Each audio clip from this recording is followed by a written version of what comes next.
Last polity கிளாஸ்ல நம்ம என்ன பார்த்தோம்னா இப்போ வரைக்கும் இன்ட்ரோடக்ஷன் ப்ராப்பராக இன்ட்ரோடக்ஷனை முடிச்சுட்டு இப்போ வந்து இது வந்து கான்ஸ்டியூஷனல் டெவலப்மெண்ட்னு சொல்லுவாங்க.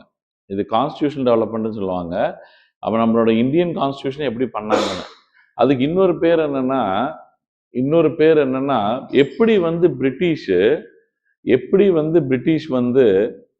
எப்படி வந்து உங்களுக்கு இந்தியாவில் அவங்களோட பொலிட்டிக்கல் ப்ரெசன்ஸை இன்க்ரீஸ் பண்ணாங்க. அவங்களோட பொலிட்டிக்கல் ப்ரெசன்ஸை அரசியல் ரீதியாக எப்படி வளர்ச்சி அடைஞ்சாங்க அப்படின்றது தான் வந்து இன்னொரு விதமாக நீங்க இந்த டாப்பிக்கை புரிஞ்சுக்கலாம். சரிங்களா? இது கான்ஸ்டியூஷனல் டெவலப்மெண்ட்னு சொல்லலாம், history of making the Indian constitution, அப்புறம் மாடர்ன் இந்தியாலையும் இது வந்து நீங்க சேர்ந்து படிப்பீங்க. அதுக்கப்புறம் வந்துட்டு ஏன்னா இதுதான் வந்து ஆக்சுவலி மாடர்ன் இந்தியன் டெவலப்மெண்ட்ஸ் பார்த்தீங்கன்னா எப்படி பிரிட்டிஷோட அதோட ப்ரெசன்ஸ் வந்து பொலிட்டிக்கலி இம்ப்ரூவ் ஆயிருக்கு. ஈஸ்ட் இந்தியா கம்பெனிலேருந்து எப்படி வந்து கிரவுன் ஆஃப் இந்தியா ஆக்ட்லேருந்து எப்படி இந்தியன் இண்டிபெண்டன்ஸ் ஆக்ட் வரைக்கும் நம்மளுக்கு வந்து சிக்னிஃபிகண்ட் டிஃபரன்சஸ் வந்து அண்ட் டெவலப்மெண்ட்ஸு, அதுக்கப்புறம் அவங்க கொடுத்த ரிலாக்ஸேஷன்ஸு, எவ்வளோ நாள் ஆச்சு அவங்களுக்கு அந்த ரிலாக்ஸேஷன்ஸ் கொடுக்கறதுக்கு, finally freedom struggle Indian national movement எப்படி ஹெல்ப் பண்ணுச்சுன்றது தான் மெயின் பாயிண்ட். ஸோ நான் வந்து இது மாடர்ன் இந்தியாலையும் எடுப்பாங்க, இது வந்து பாலிட்டிலையும் எடுப்பாங்க. ஃபர்ஸ்ட் உங்களுக்கு இது ஈஸ்ட் இந்தியா கம்பெனி ரூலு 1765 தான் கேம் ஆரம்பிக்குது. 1765 பேட்டில் ஆஃப் புக்சர் 1764க்கு அப்புறம் 1765 Nizamat functions and Diwani rights அவங்களுக்கு முகல் எம்பரர் கிட்டலேருந்தும் நவாப் ஆஃப் பெங்கால் கிட்டலேருந்தும் கிடைக்குது. ஸோ அப்போ வரைக்கும் வந்து முகல் எம்பரர் தான் வந்து லேண்ட் ரெவென்யூ ரைட்ஸோட ஓனர். அதை வந்து அவங்க பேட்டில் ஆஃப் புக்சர்ல முப்படைகளும் தோக்குது. யாருக்கு மேல? பிரிட்டிஷ்க்கு மேல.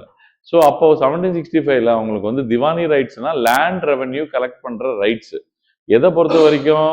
பெங்காலை பொறுத்த வரைக்கும். பெங்கால்னா இப்ப இருக்கிற பெங்கால் இல்லை. அப்போ பெங்கால் வந்து இன்க்ளூட்ஸ் பங்களாதேஷ், வெஸ்ட் பெங்கால், நீங்க புரியுதுங்களா, அஸ்ஸாமு, அப்புறம் அதோட ரைட் சைட் டெரிட்டரிஸ் எல்லாமே. So it's Bengal is very huge. Parts of Bihar, parts of Orissa also. It's a very big territory பெங்கால்லாம். இந்த டெரிட்டரி வந்து ஹெவிலி இன்கம் ஓரியன்ட் டெரிட்டரி. இதை வச்சுக்கிட்டு அவங்களோட பிரிட்டிஷோட எக்ஸ்பேன்ஷனை இந்தியாவில் ஆரம்பிச்சாங்க. ஆனா இப்போ வந்து பாத்தீங்கன்னா ஈஸ்ட் இந்தியா கம்பெனியோட ரூலு, நல்லா கவனிங்க, ஈஸ்ட் இந்தியா கம்பெனியோட ரூல் இப்போ பிரைவேட் அஃபேர்ஸ். ஸோ இவங்க வந்து ஒரு ரிஜிஸ்டர்டு கம்பெனி இன் பிரிட்டன். இவங்களோட வேலை என்னன்னா east to the Britain, Great Britain, east to the Great Britain, வேர்ல்ட்ல east to the Great Britain இருக்கிற எல்லா கண்ட்ரீஸ்லயும் எல்லா காலனிஸ்லயும் நாங்க தான் மோனோபொலி இருக்கணும் அப்படின்னு சொல்லிட்டு இந்தியாக்குள்ள வந்தவங்க என்ன பண்ணாங்கன்னா இனிஷியலா ட்ரேடுன்னு ஆரம்பிச்சு இன்னும் அதிகமா காசு பார்க்கறதுக்காக இருக்கிற ராஜாக்களுக்கெல்லாம் சப்போர்ட் பண்ண ஆரம்பிச்சாங்க. சப்போர்ட் பண்ணி அங்க வந்து சின்ன சின்ன கன்செஷன்ஸ். என்ன மாதிரி கன்செஷன்ஸ்? நான் வந்து அங்க வந்து ஒரு ஃபோர்ட் கட்டிக்கிறேன், எங்களுக்கு வந்து ஃபர்மான்ஸ் எல்லாம் ஃப்ரீயா கொடுங்க, ட்ரேடிங் ஃபர்மான்ஸ் அப்படின்னா வந்து ரைட்ஸ், ஃப்ரீயா வந்து ட்ரேட் பண்றதுக்கு எங்களுக்கு அலோவ் பண்ணுங்க, இப்படிலாம் ஒரு சலுகைகளை வந்து எடுத்துக்கிட்டு அப்படியே வந்து குளிர் காய்ஞ்சிட்டு இருந்தாங்க.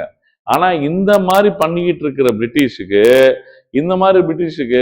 அவங்க கையாலே அவங்க தலையில வந்து மண்ணு வாரி போட்டுக்கிட்டது என்னன்னா, நம்மளுக்கு ஒரு எஜுகேஷன் சிஸ்டம் கொண்டு வரணும், நம்மள ப்ராப்பரா இங்க படிக்க வச்சு லோயர் கேடர் கீழே இருக்கிறவங்க எல்லாரையும் நல்லா படிக்க வச்சு என்ன பண்ணணும், நம்ம வந்து அவங்கள மேல கொண்டு வரணும்னு சொல்லி மெக்காலேவை கூப்பிட்டு பென்டிக் வந்து ஒரு நல்ல மனசோட ஒரு விஷயத்த செய்யும் போது நம்ம ஆளுங்க என்ன பண்றாங்க, எல்லாரும் படிக்க ஆரம்பிச்சவங்களோட விளைவு 1860s இந்தியன் நேஷனல் மூவ்மெண்ட் ஆரம்பிக்குது, விழிப்புணர்வு கிடைக்குது.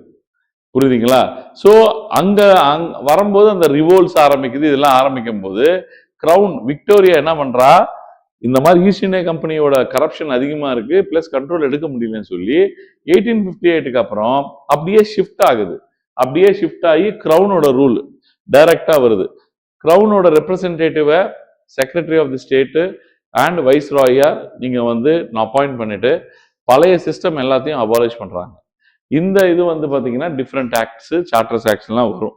நீங்க இது ஒரு ஆக்ட்லயும் இருக்கிற ஸ்பெஷாலிட்டி இவங்க வந்து ஃபர்ஸ்ட் வந்தாங்க, அப்புறம் திவானி ரைட்ஸ் பெற்றாங்க. ஈஸ்ட் இந்தியா கம்பெனியை ஃபர்ஸ்ட் டைம் ரெகுலேட் பண்றாங்க. ராபர்ட் கிளைவோட கரப்ஷனை பார்த்துட்டு வாரன் ஹேஸ்டிங்ஸை ஃபர்ஸ்ட் கவர்னர் ஜெனரல் ஆஃப் பெங்காலை அப்பாயிண்ட் பண்றாங்க. 1781ல ஆக்ட் ஆஃப் செட்டில்மெண்ட் ஆக்ட் வருது. அப்புறம் 1784ல Pitt India act, board of control, court of directors இதெல்லாம் ப்ராப்பரா அப்பாயிண்ட் பண்ணிட்டு அதுல வீட்டோ பவர் யாருக்கு வந்து கவர்னர் ஜெனரலுக்கு மட்டும் இருந்தா பார்த்தாது, இன்னும் நிறைய பேரோட அந்த வைஸ் கவர்னர் ஜெனரலோட டைரக்டர்ஸ்ல நிறைய பேரோட வாய்ஸ் இருக்கணும். ஒருத்தரை மட்டும் முடிவு எடுக்க கூடாது, யாருமே மொனோபலி ஆயிடக்கூடாது அப்படின்றது தான் இங்க பாயிண்ட். 1833 1853 வந்த அப்புறம் 1858ல உங்களுக்கு கம்ப்ளீட்டா கிரவுன் ஆஃப் இந்தியா ஆக்ட் உள்ள வருது. உள்ள வந்தோடனே இந்த 3 ஆக்டும் இந்தியன் கவுன்சில் ஆக்ட்னு சொல்லுவாங்க. இந்த 3 ஆக்ட் மட்டும் சேர்த்து ஏன் வந்து சொல்லுவாங்கன்னா, இந்தியன்ஸோட ரெப்ரசன்டேஷனை இன்க்ரீஸ் பண்றது தான் இந்தியன்ஸோட வைஸ்ராய் எக்ஸிகியூட்டிவ் கவுன்சில்ல இந்தியன் மெம்பர்ஸோட ரெப்ரசன்டேஷன்ஸ் வந்து நம்ம இன்க்ரீஸ் பண்ணணும். இல்லைன்னா நமக்கு ரிவோல்ட் ஆஃப் 1857 மாதிரி ஒரு விஷயத்த நம்ம வந்து எதிர்கொள்றது ரொம்ப கஷ்டம் அப்படின்னு சொல்லி 1861 1892 1909 ஒரே விஷயம், எக்ஸிகியூட்டிவ் கவுன்சிலுக்குள்ள நிறைய பேரை இந்தியன்ஸை ரெப்ரசன்டேஷன்ஸை அனுப்புறது. இனிஷியலா ஓன்லி ராஜாக்களுக்கு மட்டும்தான் இருந்தது.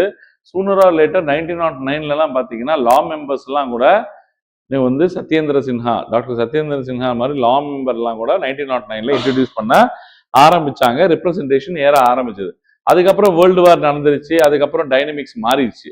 1919ல பயங்கரமான செல்ஃப் ரூல், ஹோம் ரூல் அந்த மாதிரி ஏதாவது ஒன்று கொடுப்பாங்கன்னு எதிர்பார்க்கும் போது கொஞ்சோண்டு எலெக்ஷன் நடத்துறதுக்கு மட்டும் ஏதோ பர்மிஷனை கொடுத்து ஓட்டிங் ரைட்ஸ் ஃபார் உமன் வந்து ஃபர்ஸ்ட் டைம் வருது. பெருசா ஒன்றும் இந்தியன்ஸ் டிசப்பாயிண்டட்.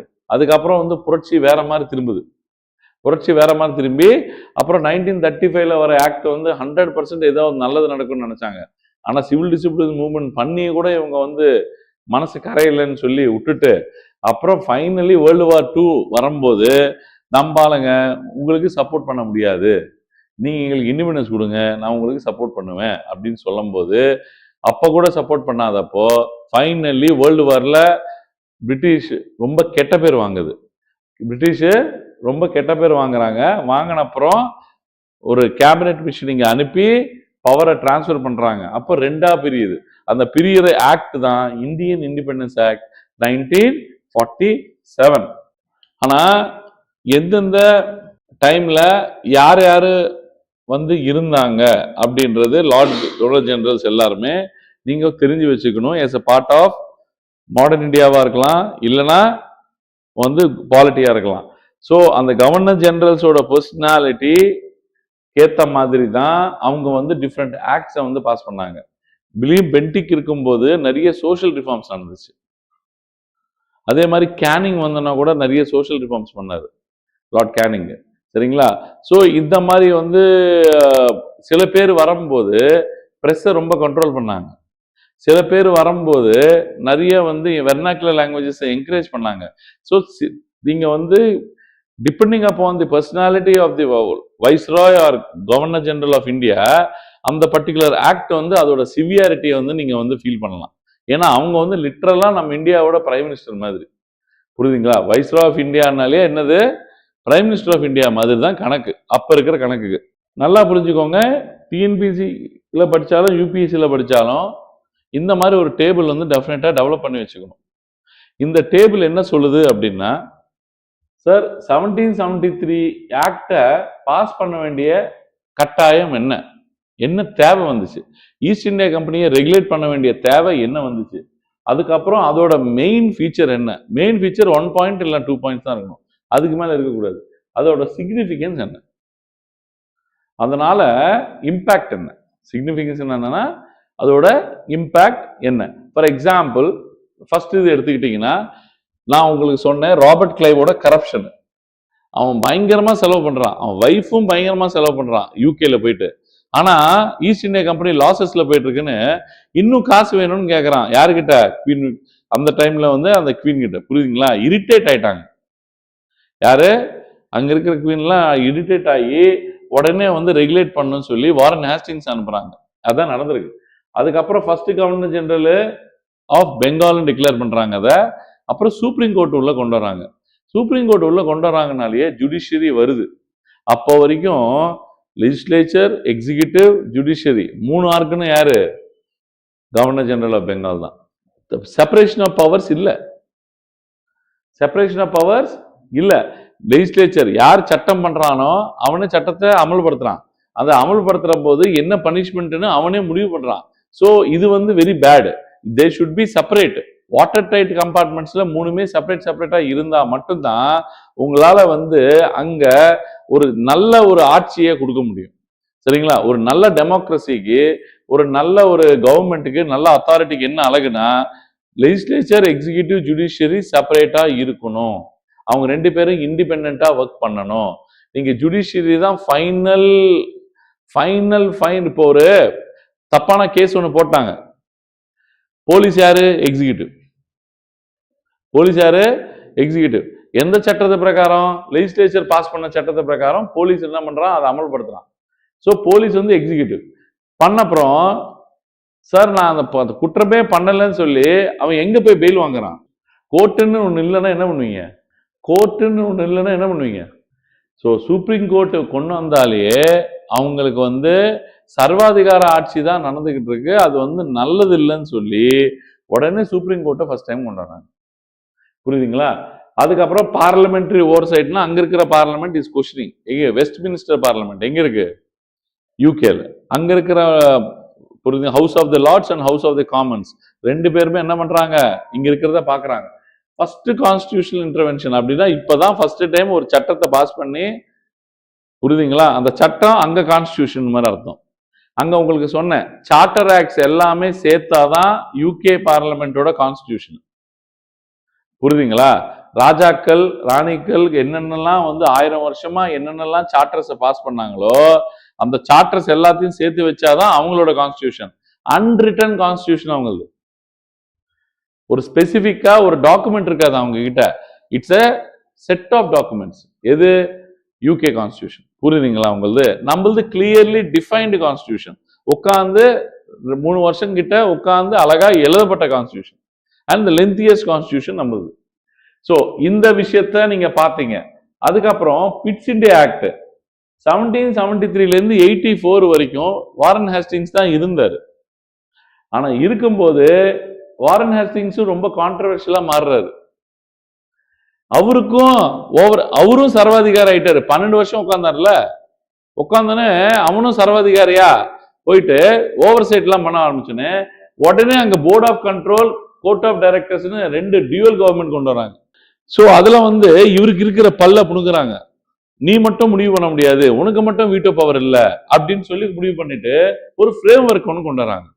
இதுக்குள்ளதான் நீ வேலை செஞ்சாகணும். Set of rules and regulations இருக்கு. கோர்ட் ஆஃப் டைரக்டர்ஸும் போர்ட் ஆஃப் கண்ட்ரோல் இல்லாம நீ யாருக்கிட்டையும் அவங்க கிட்ட ஒரு பர்மிஷன் இல்லாம ஒரு சட்டத்தையோ ஒரு விஷயத்தையோ நீ அமல்படுத்த முடியாது அப்படின்னு சொல்லி அவரை கண்ட்ரோல் பண்றாங்க, ஓவர் சைட் பண்றாங்க, சூப்பர்வைஸ் பண்றாங்க. இந்த மாதிரி விஷயங்கள், இந்த மாதிரி ஒரு டாக்குமெண்ட் தான் நீங்க ரெடி பண்ணி வச்சுக்கணும். ஆக்சுவலி 1861ல இருந்து கன்ஃபியூஷன் கம்மியா இருக்கும். 1858ல இருந்து கன்ஃபியூஷன் கம்மியா இருக்கும். ஏன்னா கிரவுனோட டைரக்ட் கண்ட்ரோல் அது. ஸோ இந்தியன்ஸை இன்க்ரீஸ் பண்றது, பட்ஜெட்டை பத்தி டிஸ்கஸ் பண்றது, பட்ஜெட் டிஸ்கஸ் பண்ற பர்மிஷன் இருக்கா, கொஸ்டின் கேட்கிற பர்மிஷன் இருக்கா, இந்த மாதிரி ஒரு விஷயங்கள் தான் அதிகமா இருக்கும். தவிர டைனமிக்ஸ் வந்து கரெக்டா வந்து ஈஸியா ஞாபகம் இருக்கும். அப்புறம் 1919 1935 தான் அப்புறம் வந்து நீங்க நல்லா ஞாபகம் வச்சுக்க வேண்டியது. 1919 1935 ஒரே மாதிரி இருக்கும். இதுல இருக்கிறது அதை எடுத்துருவான், இதுல இல்லாதது அங்க கொடுப்பான். 1935ல 1919ல இருக்கிறது எடுத்துருவான், சில ப்ரொவிஷன்ஸ் எடுத்துட்டு 1919ல என்ன இல்லையோ அதை கொடுப்பான். ஸோ டையார்கி, பைகேமரலிசம் இதெல்லாம் ஷிஃப்ட் ஆகும் 1919க்கும் 1935க்கும்.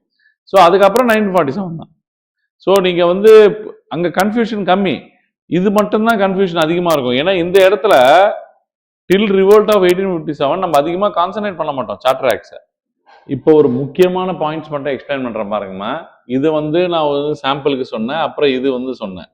இது பெருசா ஒன்றும் வந்து புரியுதுங்களா? சுப்ரீம் கோர்ட்ல வந்து பயங்கரமான கன்ஃபியூஷன் கிரியேட் ஆக ஆரம்பிச்சது. பர்சனலி இது ஜுடிஷியரிக்காக வந்துச்சு. 1781 ஆக்ட் வந்து இன்டர்வென்ஷன், கிட்டத்தட்ட இன்டர்வென்ஷன். சுப்ரீம் கோர்ட்ல பாத்தீங்கன்னா ஒரு விதமா பயாஸ்டா போயிட்டு இருந்தது, ரொம்ப பயாஸ்டா போயிட்டு இருந்தது. ஒரு பக்கம் வந்து சார்ந்து எல்லா விதமான ஜட்ஜ்மெண்ட்ஸும் கொடுத்துட்டு இருந்தாங்க. அது வந்து பயங்கரமான கயோஸ்னா என்ன, கன்ஃபியூஷன் கிரியேட் ஆயிருக்கு.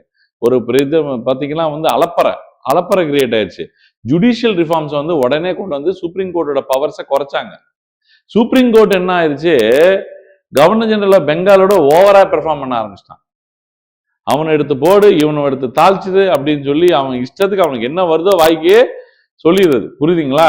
பயங்கரமான கம்ப்ளைண்ட்ஸ் போய் 1781 திடீர்னு ஆக்ட் ஆஃப் செட்டில்மெண்ட்னு சொல்லிட்டு ஒரு சின்ன ஜுடிஷியல் ரிஃபார்ம்ஸ் அது வந்திருக்கு.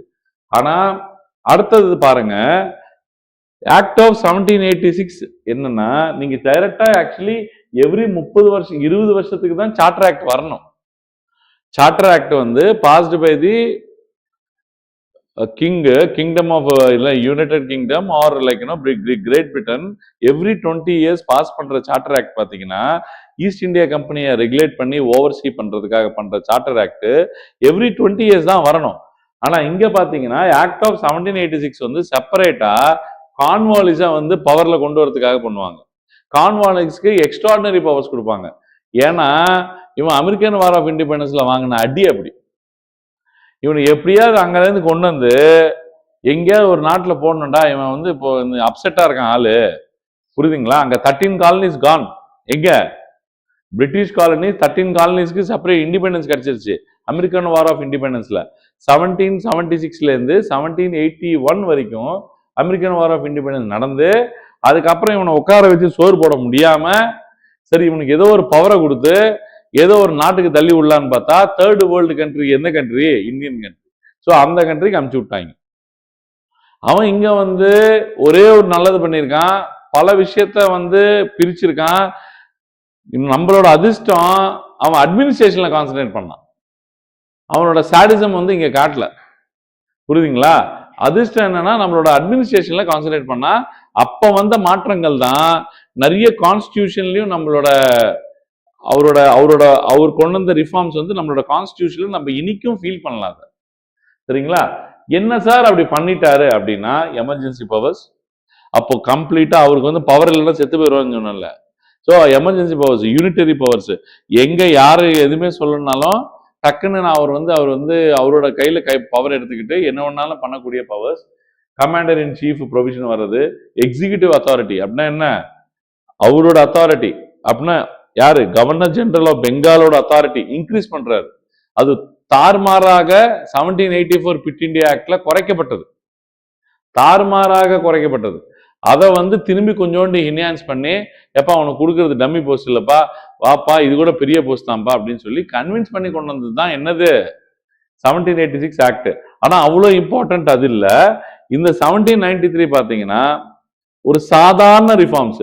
20 வருஷத்துக்கு ஒரு வாட்டி சார்ட்டர் ஆக்ட் போடணும் அப்படின்னு முடிவு பண்ணதுனால கிரேட் பிரிட்டன், பிரிட்டிஷ் கவர்மெண்ட் அந்த விஷயத்த பண்ணாங்க தவிர வேற எதுவுமே இல்லை. இதுல உங்களோட ஜமீன்தாரி சிஸ்டமா கொண்டு வராங்க உள்ள. பெர்மனன்ட் செட்டில்மெண்ட் சிஸ்டம்னு சொல்லுவாங்க. அதை permanent settlement system, zamindari system. Land revenue ரைட்ஸை பல நாளா வாரன் ஹேஸ்டிங்ஸும் ராபர்ட் கிளைவும் எல்லாரும் அதை பிக்ஸ் பண்ண ட்ரை பண்ணாங்க. யாராலையும் அதை பிக்ஸ் பண்ண முடியல. புரியுதுங்களா? இதை வந்து அழகா பிக்ஸ் பண்ணது யாரு? ஏன்னா ப்ராப்பர்ட்டியோட வேல்யூ தெரிஞ்சவன் கார்ன்வாலிஸ். ஏன்னா ப்ராப்பர்ட்டி வந்து ரொம்ப ஒரு புனிதமாக நடப்பாங்க. அந்த ப்ராப்பர்ட்டியை பறிக்கவே முடியாத நாடு எதுன்னா யுஎஸ். அந்த நாட்டில் போயிட்டு ஒரு 7-8 வருஷம் இருந்து வந்ததுனால அவருக்கு தெரியும் யுஎஸ்காரங்க என்ன வேணாலும் விட்டு கொடுப்பாங்க, ப்ராப்பர்ட்டியை கொடுக்க மாட்டாங்க.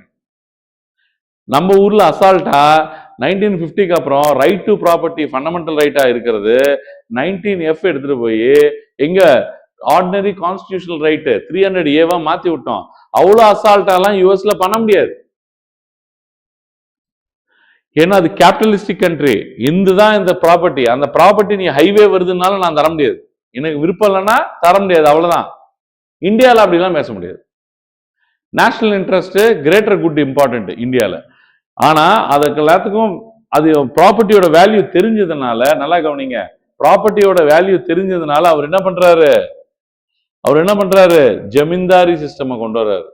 ஜமீன்தாரி சிஸ்டமை கொண்டு வந்து நீங்க பெர்மனன்ட் செட்டில்மெண்ட் சிஸ்டம்னா, நான் வந்து ஜமீன்தார்ஸ்க்கு இவ்வளவு லேண்டை கொடுப்பேன், அவரு என்ன பண்ணுவாரு எனக்கு தெரியாது, அவரு கொஞ்சோண்டு வச்சுக்கிட்டு மிச்ச அந்த கொடுத்தது செட்டில்மெண்ட்டை 10/11 1/11 அப்படின்னு சொல்லி டிஃப்ரெண்ட் ஷேர்ஸ்லாம் வந்து பிரிச்சுக்கிட்டு நீங்க வந்து ரெவன்யூ பர்மனண்டா வரணும்னாங்க.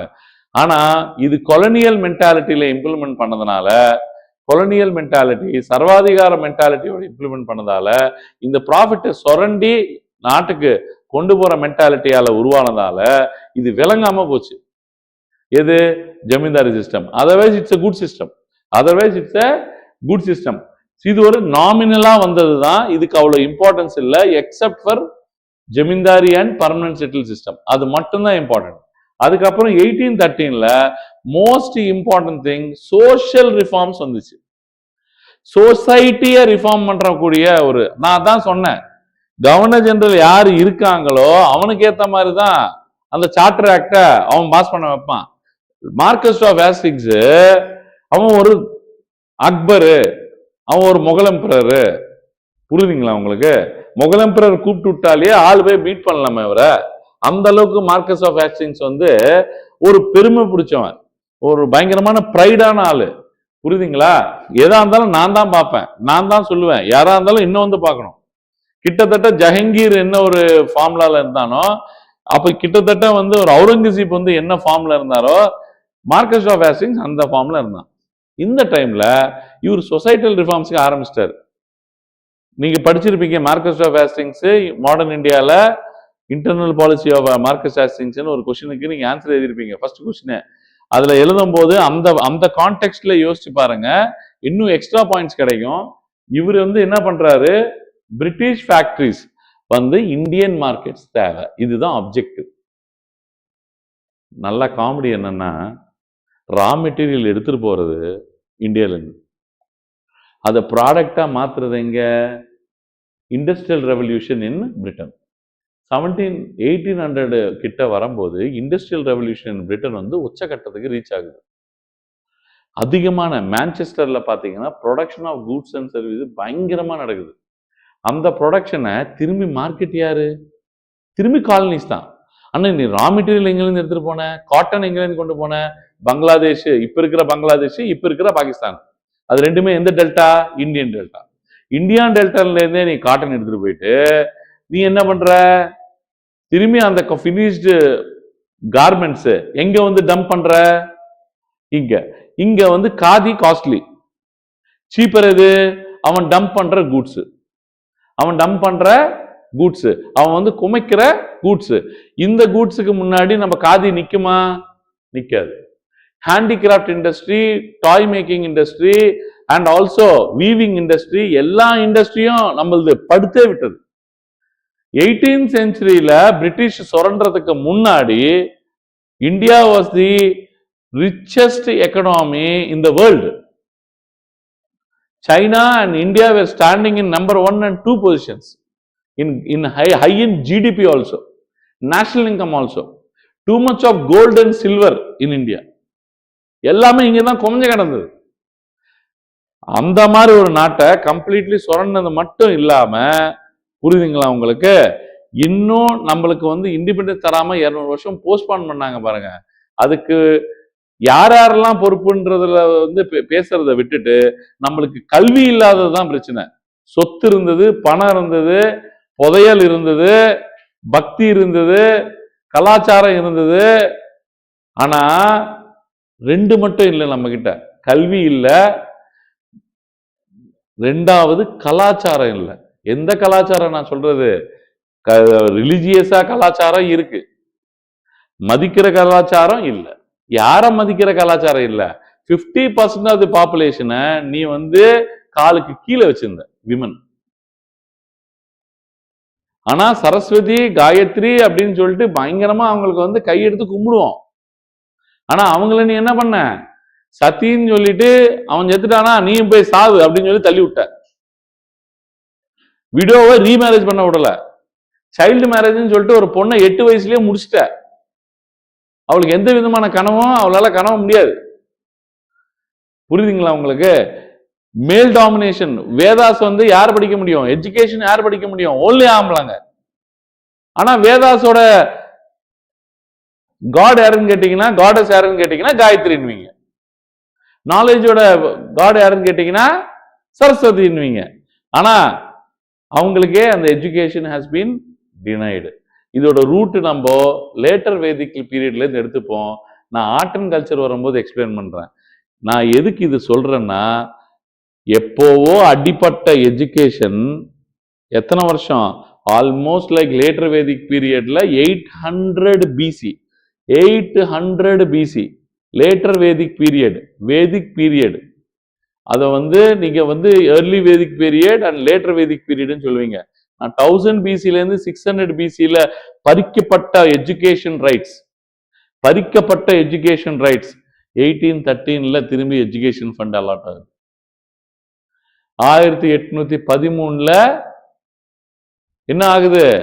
அந்த ஃபண்ட் அலாட் ஆகி சும்மா கிடக்குது 1 lakh rupees. 1 lakh rupees என்ன ஆகுது? சும்மா கிடக்குது. இதுக்கு திரும்பி 1833ல இன்னொரு மகான் வராரு, மெக்காலே. அவர் யார் சொல்லி வர்றாரு? வில்லியம் பென்டிக் சொல்லி வர்றாரு. அவர் கவர்னர் ஜெனரல் ஆஃப் இந்தியா ஆறாரு. கவர்னர் ஜெனரல் ஆஃப் பெங்காலா இருக்கிற மனுஷன் கவர்னர் ஜெனரல் ஆஃப் இந்தியா ஆறாரு. பிரைம் மினிஸ்டர் ஆஃப் இந்தியா ஆற மாதிரி. இப்போ மும்பை, மദ്രാஸ் எல்லாமே அவர் கையில. யார் கையில? வில்லியம் பென்டிக் கையில. 1833ல கொண்டு வந்து அப்ப என்ன பண்றாரு? ட்ரேடு, ஈஸ்ட் இந்தியா கம்பெனியோட ட்ரேட டோட்டலா அபாலிஷ் பண்றாரு. ஈஸ்ட் இந்தியா கம்பெனியே காலி பண்ணணும்னு முடிவு பண்றாரு. புரியுதுங்களா உங்களுக்கு? 1853 வரும்போது மொத்தமா இழுத்து மூடிடுறாங்க. 1853 இஸ் ஆல்சோ ஏ ஃபார்மாலிட்டி. 1853 வந்து ஒரு ஃபார்மாலிட்டிக்காக பாஸ் பண்ணது. ஆனா பெரிய அட்மினிஸ்ட்ரேட்டிவ் ரிஃபார்ம்ஸ் ஏதோ மாத்தி ஆகணும். இந்தியால ஏதோ ஒண்ணு புகையுது.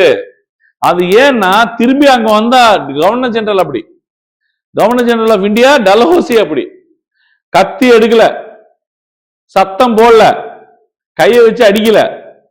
ஆளு வெறும் டாக்டரின் டாக்டரின் டாக்டரின் சொல்லிட்டு சத்தாரா, ஜான்சி, சாம்பல்பூர் எல்லாத்தையும் வச்சு மடக்கிட்டான். வாரிசு இல்லையா காலி, வாரிசு இல்லையா காலி. உன்னை நீ ஆள முடியலையா? அப்ப நான் உன்னை ஆள்றேன். Doctrine of maladministration, doctrine of misgovernance, doctrine of labs புதுசு புதுசா கண்டுபிடிச்சு முடிச்சு விட்டான். நான் சொல்றது நல்லா புரிஞ்சுக்கோங்க. கவர்னர் ஜெனரலுக்கு ஏத்த மாதிரி தான் அந்த ஆக்ட் இருக்கும். அவரோட பர்சனாலிட்டிக்கு ஏத்த மாதிரி தான். மக்களுக்கு ஏத்த மாதிரி பாஸ் ஆகுதான்னு பாத்தீங்கன்னா, மக்கள் வந்து 50% இருந்தாலும் 50% யாரு? அதோட யாரோட நனவு? அது வந்து அதோட இமோஷன். அது பிரைம் மினிஸ்டரோட இமோஷன். அவர் நினைச்சதுதான் வரும் சட்டமாக. விக்சித் பாரத்னாருன்னா கேட்டாகணும் நீங்க. புரியுதுங்களா உங்களுக்கு? புரியுதா? 2047ல அவரு இருக்க போறது இல்லை கன்ஃபார்மா. நம்ம இருக்கோமோ இல்லையோ, அவரு கன்ஃபார்மா இருக்க மாட்டாரு. ஏன்னா நம்ம ரஷ்யாவுக்கும் ஊன்னு சொல்றது இல்லை, ஈரானுக்கும் ஊன்னு சொல்றது இல்லை. ஆனா 2 இடத்துலயும் ஆயில் வாங்குவோம். யூஎஸ் கிட்ட இருந்து வெனிசுலா ஆயில் கேட்போம். ஆனா ரஷ்யாவோட ஆயில் வேணான்னு சொல்றோமா இல்லையா? ட்ரம்ப் ஒருத்தர்கிட்ட தான் இன்னும் மாட்டாம இருக்கான். என்ன பதில் சொல்றதுன்னு தெரியாம முழிச்சுக்கிட்டு இருக்கான். மிரட்டலுக்கு, உருட்டலுக்கு, எல்லாத்துக்கும் பயந்து போயிருக்கான்னா அது ஒரு நம்மளோட பிரைம் மினிஸ்டருக்கு மட்டும்தான். நம்பால் வந்து என்ன செக்மெண்ட் வைப்பான்றது யாருக்குமே தெரியாது. ஈரானோட currency completely collapsed. Indian rupee கொடுத்தாலும் வாங்குவான். இப்போ இப்போ இப்போ ஆல்ரெடி வாங்கிட்டு இருந்தான். இப்போ கொடுத்தாலும் வாங்குவான். நீங்க சார் ஃபர்ஸ்ட் ஆயில் அனுப்புங்க சார். சார் இங்க என்ன நடந்துகிட்டு இருக்கு அப்படின்னா, அது பரவாயில்ல, காசு வேணும்ல உனக்கு, எங்களுக்கு ஆயில் வேணும், அனுப்பு. அவனுக்கு காசு வேணுன்றதுனால ஒரு பக்கம் ஆயில் அனுப்பிட்டு இருப்பாமா இந்தியாவுக்கு. இந்தியா மட்டும் வாங்கிட்டு இருக்கோம். அது அந்த அந்த அந்த படகுகளை, அந்த ஷிப்ஸை யாராவது ஒருத்தன் பார்த்தான்னா பால்டால் குடிச்சு செத்துருவான். ஏய் என்ன நடந்துகிட்டு இருக்கு வெஸ்ட் ஏசியால? நம்ம இந்தியா வெரி கிளியர். எவன் 9 நம்ம வாங்கினா நம்மளுக்கு என்ன தேவை? Complete policy change. இதுக்கு முன்னாடி காங்கிரஸ் கவர்மெண்ட் இருக்கும்போது இமோஷன்ஸ் இருந்தது. அதே மாதிரி ஒரு ஸ்டாண்ட் எடுக்க மாட்டாங்க. இந்த மாதிரி கடுமையான ஸ்டாண்ட்லாம் எடுக்கவே மாட்டாங்க. இவெல்லாம் மதிக்கிறதே இல்லை. இந்தியா வல்லரசு ஆகணும். பேட்ரியாட்டிக் பீப்புள்னு சொல்லலாம் இவங்கள. பிரிட்டிஷ்காரன் இந்தியாவில் இருக்கும்போது என்ன மாதிரி ஒரு ஃபீலிங்ல இருந்தாங்களோ, நீ வெளியே போகணும், அது எனக்குலாம் தெரியாது. நான் உனக்கு ரயில் கொடுத்தேன்டா, உனக்கு போஸ்ட் கொடுத்தேன்டா, டெலிகிராஃப் கொடுத்தேன்டா, நீ வெளியே போ. அதே மாதிரி எக்ஸாக்ட்லி இப்ப இந்தியாவுக்கு என்ன நல்லது நடக்குதோ அவன் வந்து ஆன்டி பிரிட்டிஷோ ஆன்டி இந்தியாவோ அதெல்லாம் எனக்கு தேவையில்லை. ஒரு வார்த்தை கரெக்டா சொல்லணும்னா, இந்தியாவுக்கு நல்லது நடக்கணும் அப்படின்னு எழுதி வச்சிருந்தா அது எந்த பாதையா இருந்தாலும் நம்ம ஆளுங்க எடுக்கிறதுக்கு ரெடி. அதுக்குன்னு எத்திக்ஸை தாண்ட மாட்டாங்க. உனக்கு காசு தேவை தானே, எனக்கு ஆயில் தேவை, உனக்கு கோல்டு, எனக்கு கோல்டு தேவை, உனக்கு என்ன தேவை, கிளியர் ட்ரேடு. இப்போ இந்திய யூரோப்பியன் டேலு ஏன் போன, இந்திய யூரோப்பியன் டேலுக்கு அவன் வந்து கேரஃப்னா இந்த நேரத்தில் வச்சு மேடம் நம்மலாம் ஒன்று, நம்ம எல்லாரும் சேர்ந்து போடுவோம் ட்ரம்ப் வாயில மண்ணு அப்படின்னு சொல்லி டக்குன்னு வந்து என்ன பண்றான், இந்த விஷயத்த முடிச்சு விட்டாமா. இல்லைன்னா இந்த டீலு நான் டிஎன்பிசி எக்ஸாம் எழுதும் போது பேசிட்டு இருந்தாங்க இண்டோ யூரோப்பியன் டீல். புரியுதுங்களா உங்களுக்கு? யூரோப்பியன் டீல் எப்படி திடீர்னு நடந்துச்சு ஓவர் நைட்டு, அதுவும் ரிப்பப்ளிக் டேக்கு அவங்க தான் வந்து சீஃப் கெஸ்ட், ரெட் கார்பெட். இது யாரும் பண்ண மாட்டாங்க. இந்த அளவுக்கு துணிச்சல் யாருக்குமே இல்லை.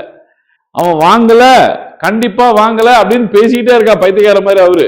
அவர் பாட்டு பேசிட்டு இருக்காரு. ஆனா நம்ம ஆளுங்க எதுவுமே என்னைக்குமே நாங்க வாங்குறோமோ வாங்கலன்னோ சொல்லவே இல்லை. ஆனா கண்டிப்பா வாங்க மாட்டாங்க. ஏன்னா என்கிட்ட வெனிசுலா ஆயில் கேட்டாங்க, அப்போ ரஷ்யன் ஆயில் வாங்காதனால தான் என்கிட்ட கேட்டாங்க. இப்படி ஒரு அர்த்தங்களை எடுத்துக்கிட்டு பைத்தியக்காரத்தனமா ரோட்ல தெரிஞ்சிட்டு இருக்காங்க. தவிர Dubai is the most safest சிட்டிமா, நல்லா புரிஞ்சுக்கோங்க.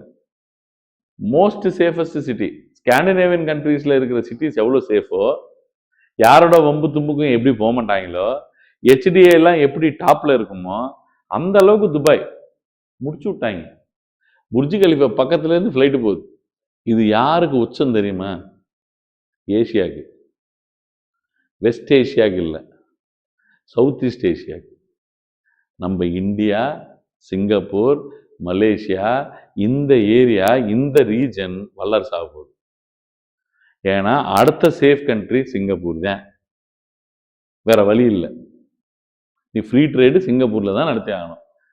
நீ சிங்கப்பூருக்கு வந்துட்டனா நீ ட்ரேட் நடத்துவ, பொருள் இந்தியா அளவுக்கு மார்க்கெட் எங்கேயுமே இல்லை. பொருள் கண்டிப்பா இந்தியா பொருள் தான் நீ வாங்குவ. ஸோ ஒரு விதமாக ஹப்பு துபாய், அபுதாபி, சவுதி இருந்தது ஷிஃப்ட் ஆகி சவுத் ஈஸ்ட் ஏசியாவா மாறப்போகுது. எனக்கு டூரிசமே இங்க பம்பர் இம்ப்ரூவ் ஆகும் பாருங்க. இனிமேட்டு துபாயில இன்னொன்னு இருக்குமா, இல்லீகல் ஆக்டிவிட்டிஸ் இருக்கு, ஹவாலா இருக்கு, ஷெல் கம்பெனிஸ் இருக்கு. சிங்கப்பூர்காரன் சவுக்கடி அடிப்பான். இந்த மாதிரிலாம் போயிட்டு இல்லீகல் மனம் அப்படி இப்படி இதுல இருந்து கையை மாத்துறது, அது இது கையை மாத்துறது, 10 ரூபா நோட்டை கொடுக்கறது, பாதி நோட்டு அவனுக்கு குத்து இவனுக்கு பாதி நோட்டு குத்து லட்ச லட்சமா அனுப்புறது, கோடி அனுப்புறதெல்லாம் எங்க நடக்காது? சிங்கப்பூர்ல நடக்காது. வேர்ல்டு எக்கனாமி ஸ்ட்ரைட் ஆக ஆரம்பிக்கும். இல்லீகல் ஆக்டிவிட்டிஸ்ல இருந்து ஸ்ட்ரைட்டா வரும். எத்திக்ஸ், நான் எத்திக்கல்ல இருந்து எத்திக்ஸுக்கு மாறும். மாறும்போது நம்மள மாதிரி ஒரு எக்கனாமி தான் உருப்படும். தவிர திடீர் ஆல்ரெடி வந்து இந்த இல்லீகல் எக்கனாமிக்கு லிங்க் ஆன கண்ட்ரிஸ் எல்லாமே அடி வாங்கிடும். பச்சையா சொல்லணும்னா Tamil Nadu is the biggest economy depend on Dubai's hawala money. கேரளாவோட பணம் எப்பவுமே வந்து துபாயில தான் இருக்கு, அவன் எடுக்க மாட்டான் வெளியே. கேரளாக்காரங்களுக்கு, கர்நாடகாக்காரன், மும்பைக்காரங்களுக்கெல்லாம் ஹப்பு வேற. துபாய முழுசா நம்பி இருக்கிறவன் யாரு? தமிழ்நாடு. தமிழ்நாடு மக்களோட எல்லா காசும் அங்கதான் பார்க் பண்ணி வச்சிருக்கான். இப்ப எலெக்ஷன் எப்படி நடத்த போறான்னு நான் பாருங்க. கன்ஃபியூஸா கிடப்பாங்க. இப்போ ஃபுல் பணம் இப்ப எலெக்ஷன் டைம்ல எங்க இருந்து வந்தாகணும்? துபாயில இருந்து வந்தாகணும். நீ என்ன பண்ற? இப்ப காலி.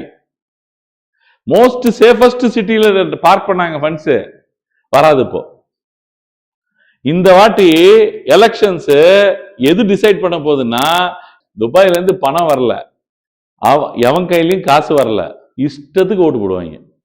அவனுக்கு மனசுக்கு தோணுனவனுக்கெல்லாம் ஓட்டு போடுவாங்க. இந்த வாட்டி என்ன நடக்க போகுதுன்னா, மெஜாரிட்டி டோட்டலா யாருக்குமே இல்லாம ரீஎலெக்ஷன் நடக்கிறதுக்கு கூட வாய்ப்பு இருக்கு இந்த வாட்டி. ஏன்னா யாருமே கவர்னர் கிட்ட போய் லெட்டர் கொடுக்கறதுக்கு இருக்காது. இந்த வாட்டி வெஸ்ட் பெங்கால்ல கூட பணம் வந்து எங்க இல்ல, துபாயில இல்ல. அவங்களோட ஹப்பு வந்து வெஸ்ட் பெங்கால்ல தான் இருக்கு. அவன் வெஸ்ட் பெங்கால்லே வச்சிருக்கான். ஆனால் தமிழ்நாடு மக்கள் மட்டும்தான் politicians and business man everybody they park funds in Dubai. காலங்காலமாக அதுதான் நடக்குது. அது ஏன் தெரில, அவங்களுக்கு அந்த ஒரு கனெக்ஷன். இப்போ என்ன ஆக போகிறான் மட்டும் பாருங்க. துபாய், அபுதாபி, ஷார்ஜா எங்கே நினச்சானோ அங்கேயே அடிச்சிட்டான். நவுற கூட முடியாது. எல்லாம் சட்டரை மூட்டு ஹவாலா கம்பெனிக்காரெல்லாம் வீட்டுக்கு போயிட்டான். ஒரு சார்ட்டர்ட் ஃப்ளைட்டு $2.5 லட்சம் துபாயிலேருந்து வெளியே வருது. சுப்ரீம் லீடர் ஒரு நல்லது பண்ணிட்டு போயிட்டான். அடிச்சுதான் அடிச்சான். தமிழ்நாடோட ஃபேஸை மாத்திட்டு போயிட்டான். இப்போ நீங்க இந்த வாட்டி வரப்போறது என்னதான் அவங்க அங்கேருந்து ஃபண்ட்ஸை கொண்டு வரணும்னு நினைச்சாலும் முடியாதுமா. ஏன்னா தொடர்ந்து அட்டாக்ஸ் நடந்துகிட்டே இருக்கு. இன்னைக்கு ஸ்ட்ரைட் ஆஃப் ஹார்மூஸை மூட்டானா ட்ரேடே போல. அப்புறம் எப்படி நடக்கும் எக்கனாமி? சைனாக்காரன் உட்காந்துட்டு இருப்பான். அடுத்து இது சைனாக்காரன் எக்கனாமி இந்த நேரத்துக்கு பாதி படுத்திருக்கும். China has direct contact with Dubai. எப்படி தமிழ்நாடு ஒரு கனெக்ஷன் எப்படி வச்சிருக்காங்களோ.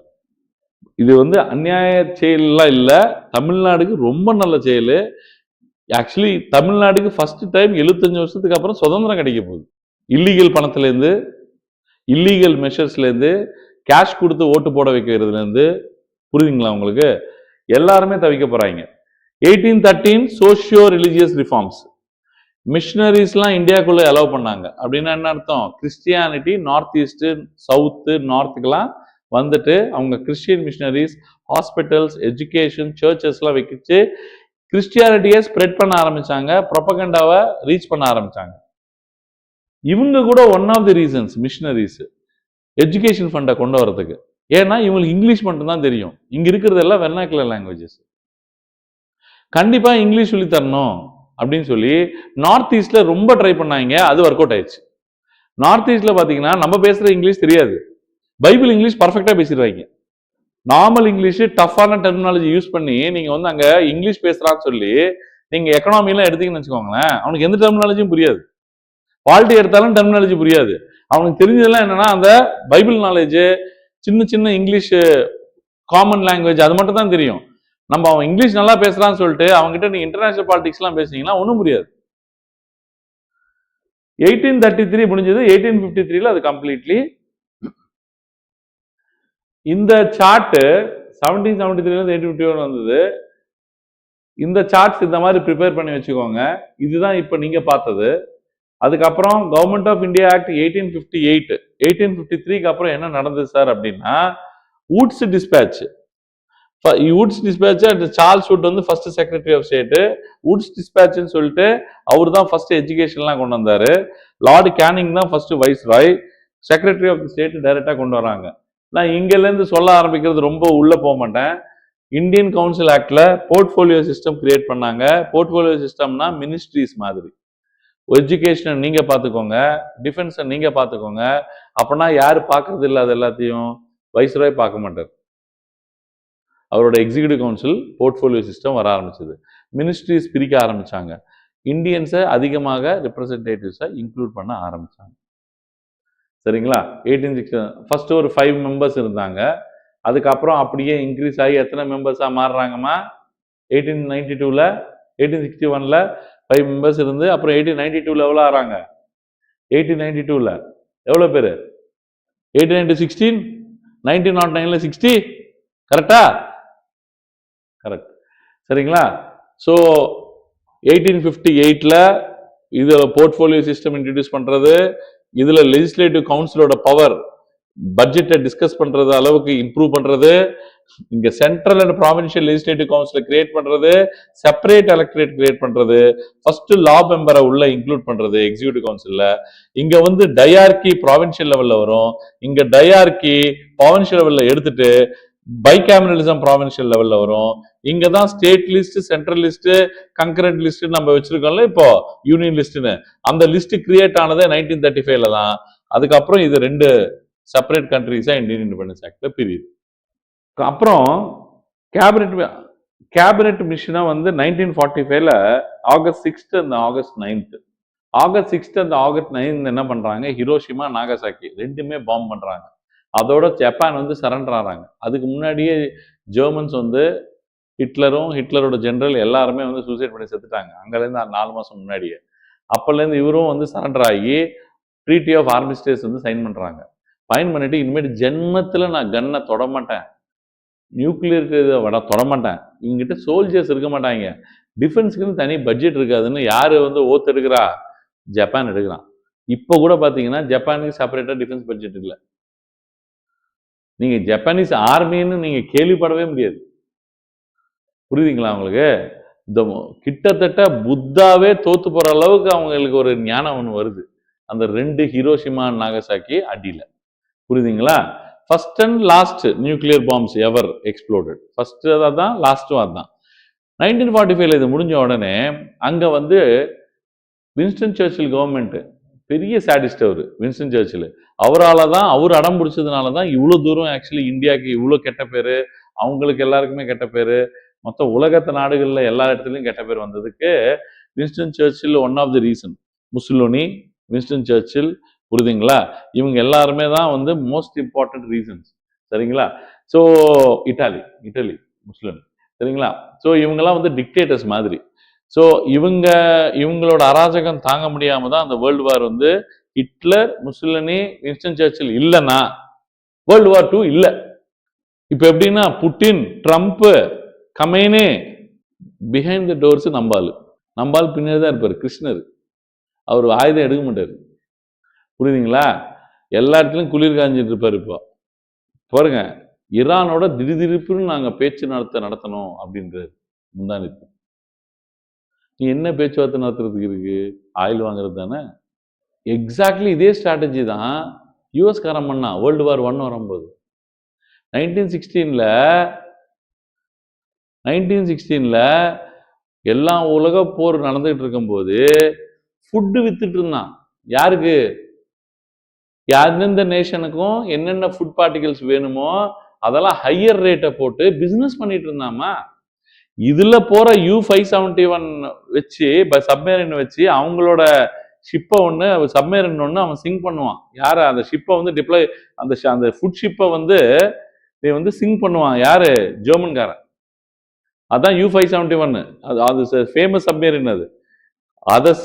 அந்த ஷிப்பை வந்து நீ வந்து டிஸ்ட்ராய் பண்ணதால தான் அவன் ஃபுட் பார்ட்டிகல்ஸ்லாம் போய் யூரோப் ரீச் ஆகாதனால தான் யூஎஸ் 1916 உள்ள வரான் வார்க்குள்ள.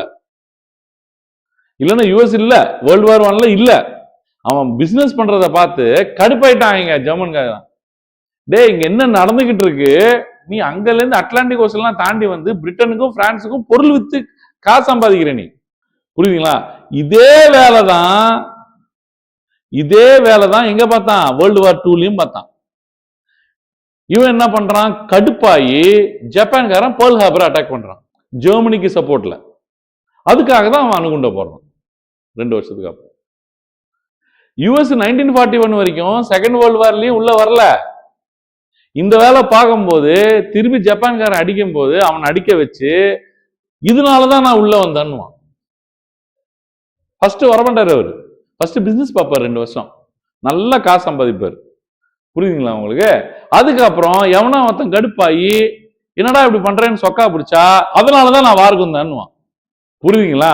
அன்னைக்கே முடிவு பண்ணிட்டான். யாரா இருந்தாலும் சரி, ஒரு கிளாஸ் ரூம்ல கூட ஒரு ஆள் இருப்பான் இந்த மாதிரி. மேடம் வந்த வர வரைக்கும் ஒன்னும் சொல்ல மாட்டேன்னு சொல்லி வந்தோடனே மேடம் அவன் தான் பண்ணான்னு சொல்லுவான்ல, அவன் தான் யூஎஸ். ஊமையா இருந்து மொத்தம் ஊரை கெடுப்பாங்க. அந்த கான்செப்ட் தான். கம்முன்னு இருப்பான், அவன் மொத்தமா முடிச்சு விட்டுருவான். நீங்க வேர்ல்டு ஹிஸ்டரி ஃபுல்லா படிச்சீங்கன்னா தான் இந்த கிரிப் கிடைக்கும், அது புரியும். கான்ஸ்டியூண்ட் அசம்பிளி வரதுக்கு முன்னாடி கேபினெட் மிஷன் ஒன்று வராங்க. ஏன்னா வின்ஸ்டன் சர்ச்சில் கவர்மெண்ட் தோக்கடிக்கிறாங்க, அடிச்சுட்டு லேபர் கவர்மெண்ட் வந்து உள்ள வராங்க 1945. வரும்போது அந்த கேபினெட் மிஷன் வந்து பாப்பா ஸ்டெஃபோர்ட் கிரிப்ஸ் வந்து 1942 அப்போசிஷன் லீடர். இப்போ வந்து அது கிரிப்ஸ் மிஷன் 1942. 1945 அவர் வந்து இப்போ மினிஸ்டர், ரூலிங் பார்ட்டி மினிஸ்டர். நீ தானே போனப்போ ஒன்னும் விளங்கல. நீ போயிட்டு வந்ததால் தான்டா டூ ஆர் டை மூவ்மெண்டே ஆரம்பிச்சது, குவிட் இண்டியா மூவ்மெண்ட்னு. அதனால நீயே போயிட்டு அந்த குவிட் இண்டியா கான்செப்ட்ல நம்ம வில் பி குவிட்டிங் இண்டியான்னு சொல்லிட்டு வந்துருன்னு சொல்லிட்டு அனுப்புறாங்க. கேபினட் மிஷன் வந்து under the leadership of Stafford Cripps எங்க வராங்க? இந்தியாவுக்கு வராங்க. இங்க வந்து பார்த்தா இங்க 2 கிடக்குது, முஸ்லீம் லீகும் இந்தியன் நேஷனல் காங்கிரஸும் சண்டை போட்டு மொத்தத்துக்கு 1946 எப்பா ஏதோ ஒன்று பண்ணி தொலைங்க, கான்ஸ்டியூண்ட் அசம்பிளியாவது வச்சு தொலைங்க, அந்த இன்ட்ரீம் கவர்மெண்ட்டை ஏதோ ஒன்று ஃபார்ம் பண்ணுங்க, பண்ணிட்டு அது கட்டலைன்னா கடைசி வரைக்கும் ஜின்னா ஒத்துக்கல. அவங்க தனியாக உட்காந்து ஏதோ கான்ஸ்டியூஷன் எழுத ஆரம்பித்தாங்க. அது 10 வருஷம் ஆச்சு டெவலப் ஆகிறதுக்கு. 1956 தான் முடிக்கிறாங்க பாகிஸ்தான். புரியுதுங்களா? ஆனால் ஃபைனலி நம்ம ஆளுங்க பார்த்தீங்கன்னா அந்த 3 வருஷத்தில் முடிச்சிட்டாங்க. ஏன்னா எல்லா எக்ஸ்பர்ட்ஸும் இங்கே தான் உட்காந்துருந்தாங்க. இதில் முஸ்லீம் மெம்பர்ஸ் அதிகமாக இருந்தாங்க. அதுதான் ரொம்ப பெருமைப்பட வேண்டிய விஷயம். சரிங்களா? மௌலானா அபுல் கலாம் ஆசாத் அந்த மாதிரி ஆளுங்க. சரிங்களா? ஸோ இந்த கான்ஸ்டியூண்ட் அசம்பிளியோட கம்போசிஷன் தான் இது. Mahatma Gandhi not a member of it. Member ஆயிருந்தா கூட ஒரே மாதத்தில் செத்துருப்பாரு. ஏன்னா 1946 தான் ஆரம்பிக்கிறாங்க டிசம்பரில், 47 ஆல் அவுட்டு ஜனவரியில். புரியுதுங்களா? ஸோ பிரிட்டிஷ் இந்தியா வந்து இந்த 389 296 கம்போசிஷன்லாம் உங்களுக்கு தெரியும். நீங்கள் ஆல்ரெடி இது டெஸ்ட் எழுதுனதுனால இது ஒரு ஏலியன் சப்ஜெக்ட் மாதிரி இருக்காது. இதுதான் வந்து மேஜர் கமிட்டிஸு. மேஜர் கமிட்டிஸ் மட்டும் நான் வச்சுக்கணும். டிராஃப்டிங் கமிட்டி கண்டிப்பாக கேட்கக்கூடிய கேள்வி. டிராஃப்டிங் கமிட்டி கண்டிப்பாக கேட்கக்கூடிய கேள்வி. அப்புறம் உங்களுக்கு ஸ்டேட்ஸுக்கு சம்மந்தப்பட்டு அப்படின்னா யூனியன் ஆஃப் ஸ்டேட்ஸ் மொத்தம் மாநிலங்களுக்கு சம்மந்தப்பட்ட கமிட்டி வந்து அவங்களுக்கு என்ன ஃபெடரல் பவர்ஸ் கொடுக்கணும், என்ன கொடுக்கக்கூடாது அப்படின்னு முடிவு பண்ணுற கமிட்டி யாருது? ஜவஹர்லால் நேரு. இந்த பார்ட் வந்து நம்ம ஆல்ரெடி பார்த்துட்டோம். ஆனாலும் ஒரே ஒரு செகண்ட் பார்த்துட்டு ப்ரியாம்பிள்னா ஆர்டிகல் 1 போகிறதுக்கு முன்னாடி ப்ரியாம்பிள்னா பார்ட் ஆஃப் தி கான்ஸ்டியூஷனா not a part of the கான்ஸ்டியூஷன்ன்ற டிபேட்டுக்கு நான் வந்து போயிருந்தேன். Definitely part of the constitution, and it is a part of the basic structure doctrine. It is a part of the basic structure doctrine என்றதும் நம்ம வந்து already முடிவு பண்ணிட்டோம். அது கேசவபானந்த பாரதி கேஸ் 1973 அவங்க கிட்ட சொல்லியாச்சு. அதே மாதிரி ப்ரியாம்பிள்ல ஒரு 2 இம்பார்ட்டன்ட் கீவேர்ட்ஸ் சோஷலிஸ்ட், செக்யூலர், அப்புறம் நார்மல் வேர்டு இன்டிகிரிட்டி, இந்த மாதிரி வேர்ட்ஸ் எல்லாமே 42வது அமெண்ட்மெண்ட் ஆக்ட் 1976 அந்த அமெண்ட்மெண்ட் வந்து மினி கான்ஸ்டிடியூஷன் கூப்பிடுவாங்க. இந்திரா காந்தி வந்து எமர்ஜென்சி டைம்ல பாஸ் பண்ண ஒரு கான்ஸ்டிடியூஷனல் அமெண்ட்மெண்ட் ஆக்ட் அது. ஸோ அதுல வந்து அந்த 3 வார்த்தைகள் சோஷலிஸ்ட், செக்யூலர் அண்ட் இன்டிகிரிட்டியை ஆட் பண்ணாங்க. புரியுதுங்களா? இந்த ப்ரியாம்பிளோட எதோட இன்ஸ்பிரேஷன் அப்படின்னு எடுத்துக்கிட்டீங்கன்னா கராச்சி செஷன் 1931 ஆப்ஜெக்டிவ் ரெசல்யூஷன். சரிங்களா? சாவரின், சோஷலிஸ்ட் இதெல்லாம் நான் ஆல்ரெடி உங்களுக்கு எக்ஸ்பிளைன் பண்ணிட்டேன். எல்லாம் ஜஸ்டிஸ். இந்த டிஃபரன்சஸ் வந்து காலங்காலமா யூபிஎஸ்சி, டிஎன்பிசியில் கேட்டுக்கிட்டு இருக்கான். ஆனால் நம்மளுக்கு அந்த டிஃபரன்ஸ் தெரியாது. அச்சு ஆணி அடிக்கிற மாதிரி டிஃபரன்ஸ் தெரியும். சார், டைரக்ட் டெமோக்ரஸின்னா என்ன, இன்டைரக்ட் டெமோக்ரஸின்னா என்ன? டைரக்ட்னா மக்கள் டைரக்டாவே ஓட் பண்ணணும். அது அவங்க தான் ஓட் பண்ணணும். அவங்க ஓட் பண்ணதுக்கு அப்புறம் நீ வேற மாதிரி நீ வந்து இன்டைரக்டா எலெக்ட் பண்ற அந்த மாதிரிலாம் இல்லை. கண்டிப்பா ஓட்டிங் பவர் அவங்க இருந்திருக்கணும். அவங்க கண்டிப்பாக அந்த டிசிஷனை அவங்க தான் வந்து எடுத்திருக்கணும். ஸோ எல்லாருக்கும் ஒரே ஓட்டு இருக்கா இல்லையா, சேம் ஓட்டிங் பவர் இருக்கா இல்லையான்னு தேவையில்லை. ஓட்டிங் இருந்தா, மக்கள் கிட்ட ஓட்டிங் பவர் இருந்தா அது டைரக்ட் டெமோக்ரஸி. இன்டைரக்ட் டெமோக்ரஸி அப்படின்னா நீங்க வந்து மக்கள் ரெப்ரசன்டேட்டிவ்ஸ் அனுப்பி, புரியுதுங்களா? அதுவும் டைரக்ட் எலெக்ஷன்ஸ் தான்.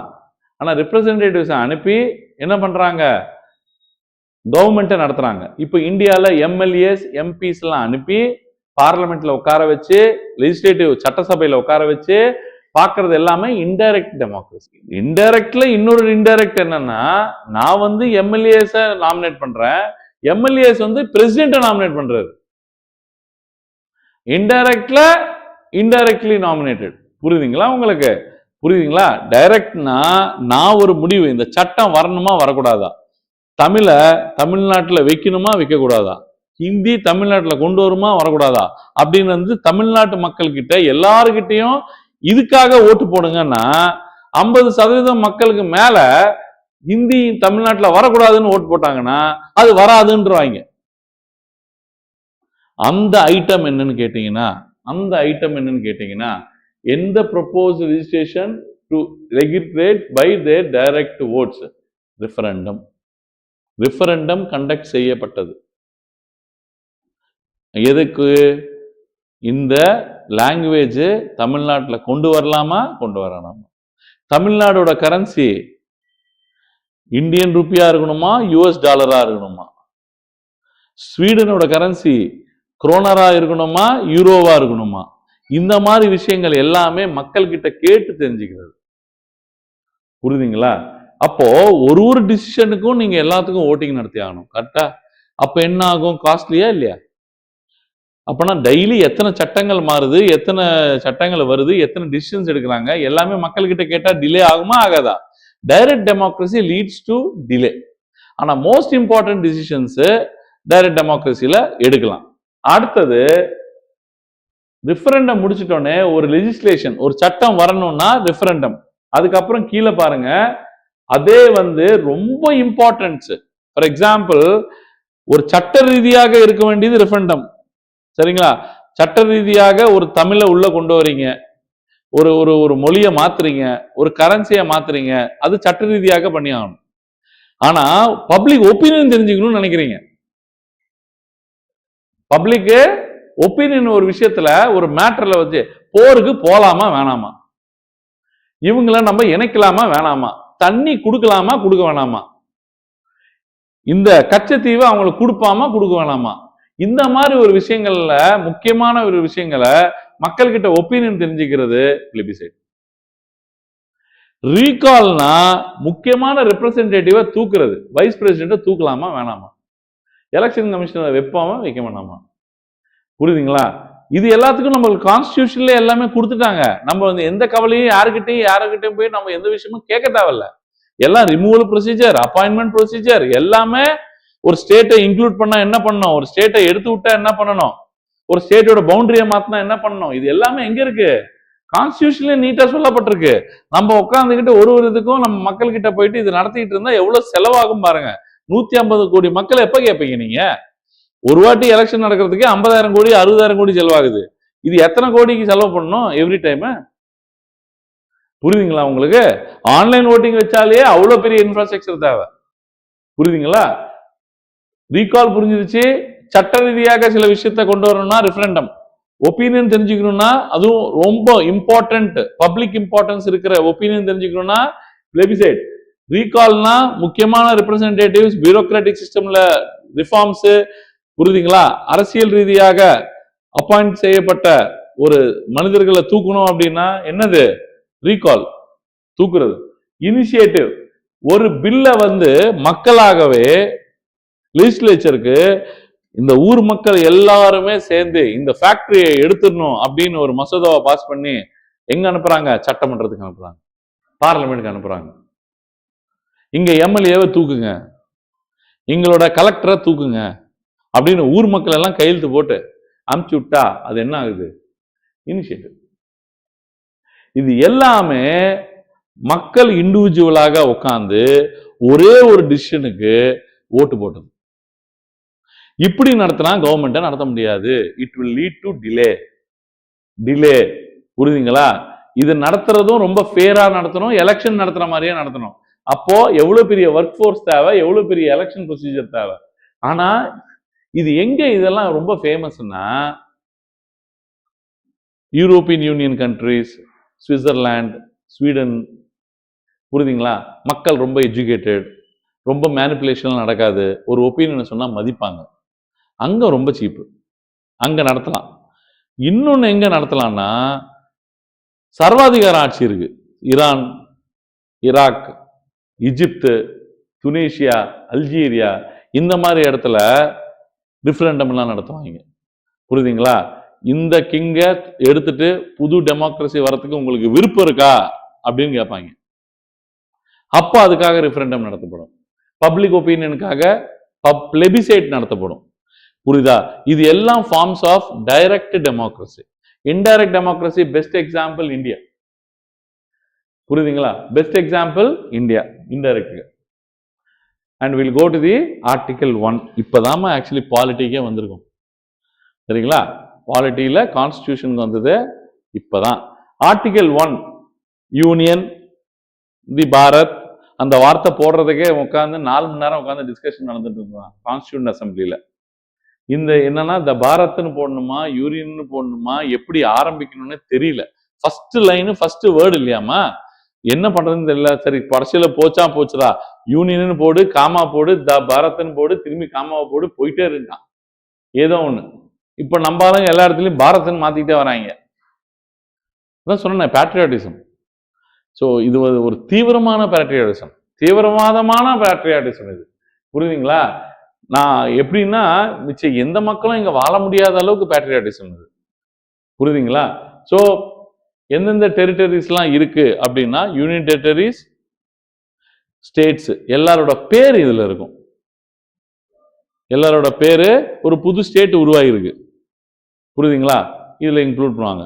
ஆனா இந்த மாதிரி புது ஸ்டேட் இன்க்ளூட் ஆனதுக்கெல்லாம் நீங்க கான்ஸ்டிடியூஷன் அமெண்ட்மெண்ட் 368 ப்ரொசீஜரை ஃபாலோ பண்ண தேவையில்ல,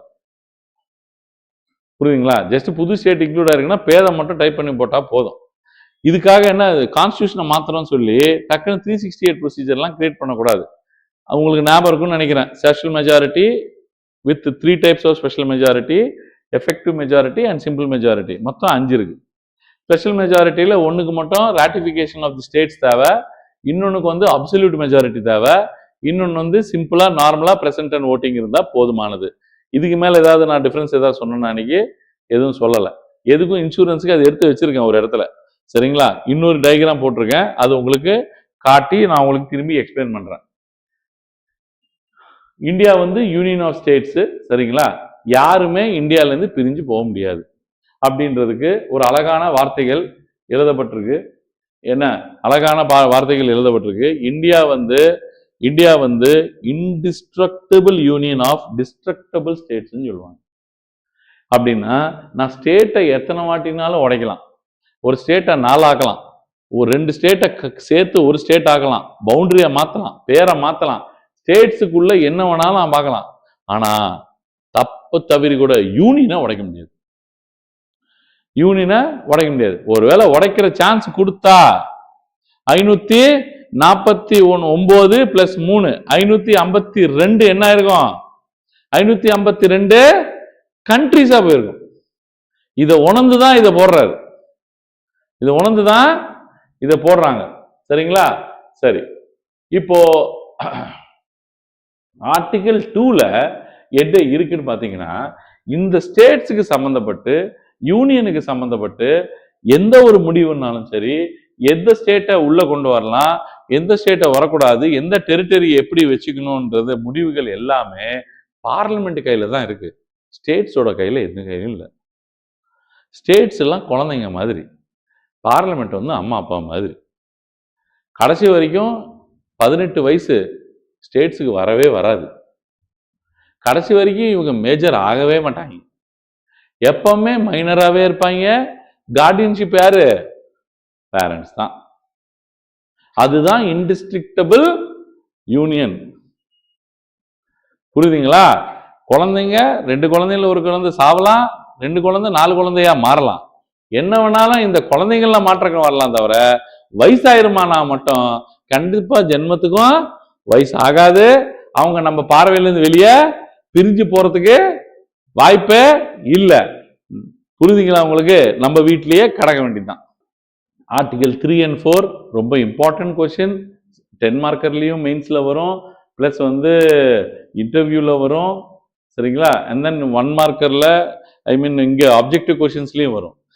ஸோ ஒரு புது ஸ்டேட்டை உருவாக்கலாம், ஆல்டர் பண்ணலாம், யுனைட் பண்ணலாம், பிரேக் பண்ணலாம், பவுண்டரியை மாத்தலாம், பேரை மாத்தலாம், என்ன வேணாலும் பண்ணலாம். அதுக்கு ஆத்தரைசேஷன் யாரு? பார்லிமெண்ட். ஆனா ஸ்டேட் கிட்ட இருந்து என்ன போகலாம்? ஸ்டேட்டோட ஒப்பீனியன் கேட்கணும். பார்லிமெண்ட் கேட்குமான்னா கேட்காது, பிரசிடென்ட் கேட்பார். பார்லிமெண்ட் பாஸ் பண்ணி எங்க அனுப்புவாங்க? பிரசிடென்ட்க்கு அனுப்புவாங்க கையெழுத்து போட. அப்போ அவர் என்ன அனுப்புவாரு? பேருக்கு கொஞ்ச நாள் டைம் கொடுத்து, 30 நாள் வச்சுக்கோங்களேன், யாருக்கு டைம் கொடுத்து? ஸ்டேட்ஸ்க்கு அனுப்புவார். எந்தெந்த ஸ்டேட்ஸை மாத்திரமோ அந்த ஸ்டேட்ஸ்க்கு அனுப்புவார். ஸ்டேட்ஸு சார் எங்களுக்கு விருப்பம் இல்லை சார், எங்களை ஏன் சார் பிரிக்கிறீங்கன்னு ரிப்ளை அனுப்பிச்சாலும் அதை எடுத்து டஸ்ட்பின்ல போட்டு சிம்பிள் மெஜாரிட்டியில பிரிச்சிருவாங்க. சிம்பிள் மெஜாரிட்டியில என்ன பிரிப்பாங்க? மினிமம் 55 பேர் இருக்கணும். கோரம்க்கு எத்தனை பேர் இருக்கணும்? மினிமம் 55 பேர். அதுல 28 பேர் ஓட்டு போட்டா ஆந்திரா தெலங்கானா 2ஆ பிரிஞ்சிடும். புரிஞ்சுச்சா? இது ரெண்டுமே ரொம்ப இம்பார்ட்டன்டான விஷயம். ஆர்டிகல் 3ல சார் ஒரு ஸ்டேட்டை பிரிக்கிறீங்க, என்னென்னமோ பண்றீங்க, ஃபர்ஸ்ட் பிரசிடென்ட்டை கேட்பீங்க, அதுக்கப்புறம் அந்த பில்லை பாஸ் பண்ணுவீங்க. பாஸ் பண்ணி எங்க அனுப்புறீங்க? அந்த கன்சர்ன் ஸ்டேட்ஸ்க்கு அனுப்புறீங்க. அந்த யாருக்கு பாஸ் பண்றீங்க? அந்த பில்லை அந்த ஸ்டேட்ஸ் கொடுக்குறீங்க. ஸ்டேட்ஸ் கொடுத்துட்டு அந்த ஸ்டேட்ஸோட ஒப்பீனியன் கேட்குறீங்க. இது எல்லாமே பிரசிடென்ட் கேட்குற மாதிரி கணக்கு. கேட்டோடனே அவங்க ஒரு ஒப்பீனியன் கொடுத்து அனுப்புறாங்க. அது ஒத்துக்கிட்டாலும் சரி ஒத்துக்கலனாலும் சரி இவங்க சிம்பிள் மெஜாரிட்டியில பாஸ் பண்ணாங்கன்னா அப்ப என்ன ஆகும்? ஸ்டேட்ஸ் பிரிஞ்ச மாதிரி கணக்கு. So before the bill is presented in the parliament president கிட்ட சொல்லணும் இது ஒரு கதை.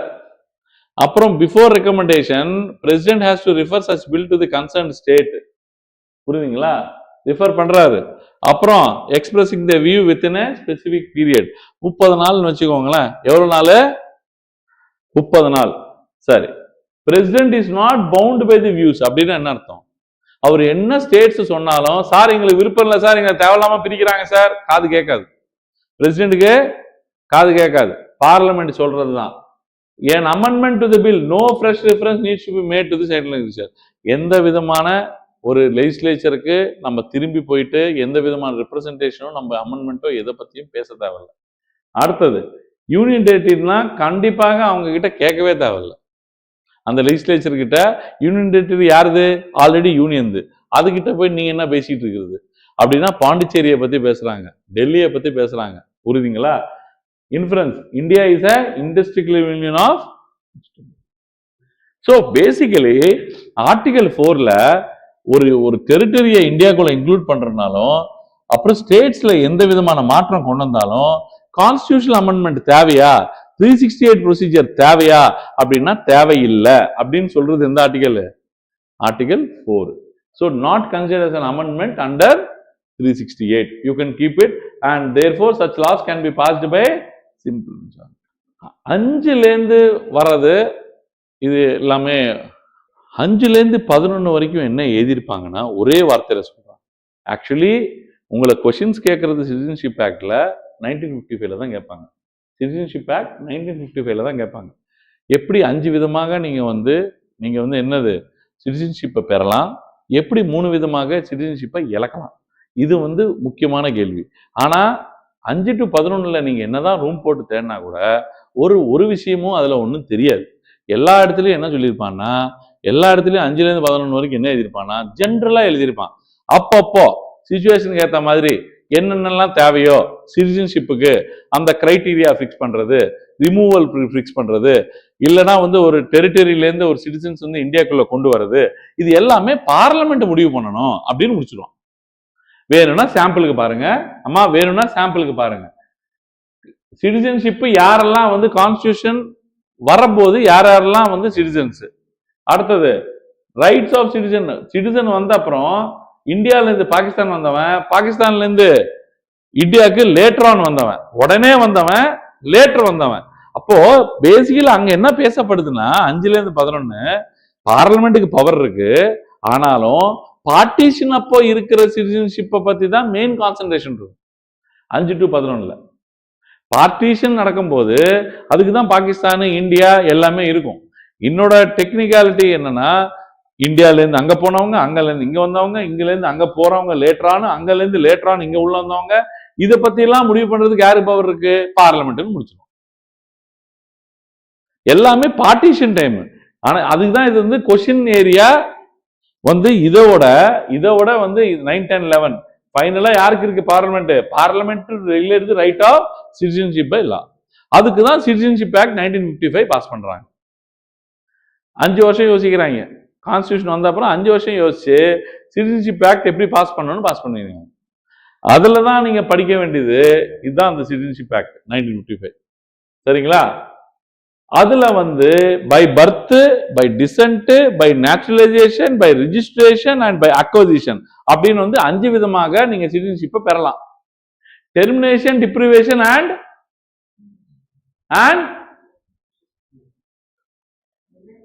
ரெனன்சியேஷன் வாலண்டரியா கொடுத்துருது. சரிங்களா? சோ நீங்க வந்து இந்த 3 விதமாக நீங்க சிட்டிசன்ஷிப்பை லூஸ் பண்ணலாம். ஆனா இந்த டேட்ஸ் எல்லாம் பாத்தீங்கன்னா உங்களோட date of birth, time of birth, அந்த டைமை வச்சுதான் நீங்க வந்து நீங்க சிட்டிசனா எடுத்துக்கணுமா எடுத்துக்க கூடாதான்னு சொல்லுவான். இது டெப்த்துக்குள்ள போறது. அப்படின்னா என்னன்னா 1987க்கு முன்னாடி அப்பாவோ அம்மாவோ இருந்தா போதுமானது. அதுக்கப்புறம் கண்டிப்பாக அப்பா அம்மா 2 பேருமே இருந்தாகணும் அப்படின்னுவான். இந்த மாதிரி ஒரு சின்ன சின்ன விஷயங்கள்லாம் இருக்கும். ஆனா அதோட மெயினா என்னன்னா by birth you can get obtain citizenship. By டிசென்ட்னா என்ன? நான் வந்து வெளியே பிறந்தேன், நான் வந்து இந்தியன் தான், ஆனா எங்க பிறந்தேன், வெளியே பிறந்தேன். ஆனா அதுக்கப்புறம் நான் இந்தியன் சிட்டிசன்ஷிப்குள்ள நான் இங்கேருந்து போனவன் சார். நான் வந்து யூஎஸ்ல படிக்கும்போது, அம்மா அப்பா படிக்கும்போது அவங்க பிஹெச்டிக்குன்னு போனாங்க, 2 பேருமே போனாங்க, அங்க நான் பிறந்தேன் சார். அதுக்கப்புறம் இந்தியா வந்துட்டேன் sir. By descent I am from. இந்த டிசென்ட் 400 வருஷம் ஆயிடுச்சுன்னா புரியுதுங்களா? இப்போ வெஸ்ட் இண்டீஸ்லாம் ஆடிட்டு இருக்காங்க பாருங்க. சிவ் நாராயண் சந்திரபால், சுனில் நாராயண் எல்லாம் நம்ம ஊர் பேர் தான், ஆனா பாக்குறதுக்கு கருப்ப மாதிரி இருப்பான். ஏன்னா இவனும் அங்க போயிட்டு பிளான்டேஷன் ஒர்க்கர்ஸா அங்க போய் ஒர்க் பண்ணி மிக்ஸ் ஆனவன். ஸ்ரீலங்கன் தமிழ்ஸ் இருப்பாங்க, இங்கல இருந்து எப்பவும் அங்க போயிட்டாங்க, 400 வருஷம் முன்னாடி மிக்ஸ் ஆயிட்டாங்க. அவங்க பேசுற லாங்குவேஜ் நம்மளுக்கு சம்பந்தமே இருக்காது. புரியுதா? அவங்க எல்லாம் இங்கல இருந்து போன டிசென்ட் தான், அவங்களும் டிசென்ட் தான். ஆரிஜின் டிசென்ட்னா ஆரிஜின், எங்கல இருந்து வந்தாங்க. ஆனா ரீசெண்டா இருந்தா சிட்டிசன்ஷிப் கிடைக்கும், 400 வருஷம் தான் கிடைக்காது. வேணா கஷ்டப்பட்டு யூரோப்பியன் யூனியனா, யூரோப்பியன் கமிஷன், யூரோப்பியன் யூனியனா, யூரோப்பியன் யூனியனோட சர்வன் தான் அவர் காட்டினார் பாத்தீங்களா, ஓசியா கார்டு. யார் பாத்தீங்க இந்த இது யூரோப்பியன் கமிஷன் சேர்மன் வந்து ஒரு அம்மா வந்தாங்களா, இன்னொருத்தர் யூரோப்பியன் யூனியனுக்கு ஒருத்தர் வந்தாரு, அவர் ஆக்சுவலி பை டிசென்ட் இந்தியா.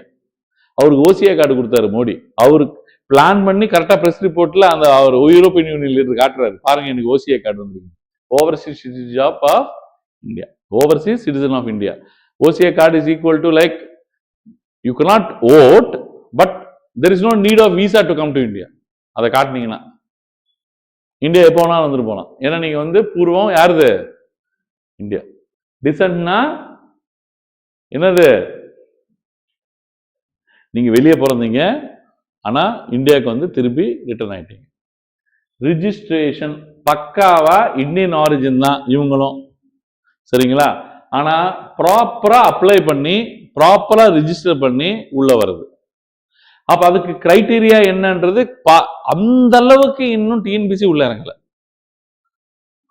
அந்த அளவுக்கு டிஎன்பிசியோ யூபிஎஸ்சியோ உள்ள போயிட்டு ரொம்ப நோண்ட ஆரம்பிக்கல, சரிங்களா? ஆனா உங்களுக்கு ஆக்சுவலி இந்த கொஸ்டின்ல ஒரு 15 மார்க்கரோ 10 மார்க்கரோ வந்தா ஏதோ ஒரு பாயிண்ட் எழுதணும்ல. ஸோ அப்போ நீங்க என்ன பண்ணலாம்னா இந்த 2 பாயிண்ட் எழுதலாம். சார் அவங்க வந்து 7 வருஷமா இந்தியாவில் இருக்காங்க, புரியுதுங்களா? இவங்க வந்து அவுட் சைடு அன்டிவைடட் இந்தியாவில் தே ஆர் நாட் தேர் அப்படின்னு சொல்லி நீங்க எழுதுனீங்கன்னா நீங்க வந்து ஒரு அட்லீஸ்ட் ஒரு 2 பாயிண்ட் எக்ஸ்ட்ராவா வர மாதிரி இருக்கும். 7 வருஷம் மினிமம் இருக்கணும். எதுக்காக ரிஜிஸ்ட்ரேஷன் பண்றதுக்கு, சரிங்களா? பை நேச்சுரலைசேஷன் அதே கிரைட்டீரியா தான். ஆனா எவ்வளவு நாள் இருக்கணும், 12 வருஷம். 12 மாசம் கண்டினியூஸா வெளியே இருக்கக்கூடாதுன்னு. 12 மாசம் preceding the date of application எங்க இருக்கக்கூடாது, வெளியே இருக்கக்கூடாது. புரியுதுங்களா? கண்டிப்பாக கம்ப்ளீட்டா எடுத்து பாத்தீங்கன்னா நீங்க வந்து சிட்டிசன் ஆஃப் அதர் கண்ட்ரில இருந்தாலும் அது நேச்சுரலைசேஷன்ல you will come into the picture. இங்கதான் எக்ஸாம் எல்லாம் கண்டக்ட் பண்ணுவாங்க. கண்டக்ட் பண்ணும்போது உங்களோட போலீஸ் பேக்ரவுண்ட் செக் எல்லாம் பண்ணுவாங்க, குட் கேரக்டரா. அதுக்கப்புறம் ஏதோ ஒரு 24 லாங்குவேஜ், இந்தியாவில் ஒரு லாங்குவேஜாவது நீங்க எக்ஸ்பர்ட்டா இருந்திருக்கணும். அப்படின்னா ஒரு லாங்குவேஜ் கத்துக்கிறதுக்காக நம்ம ஆளுங்க படிச்சு அதுல அந்த எக்ஸாமை எழுதி அவன் பாஸ் பண்ணி அதுக்கப்புறம் ஓத்து எடுப்பாங்க.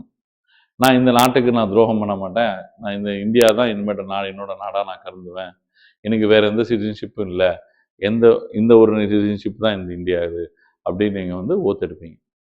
Naturalisation.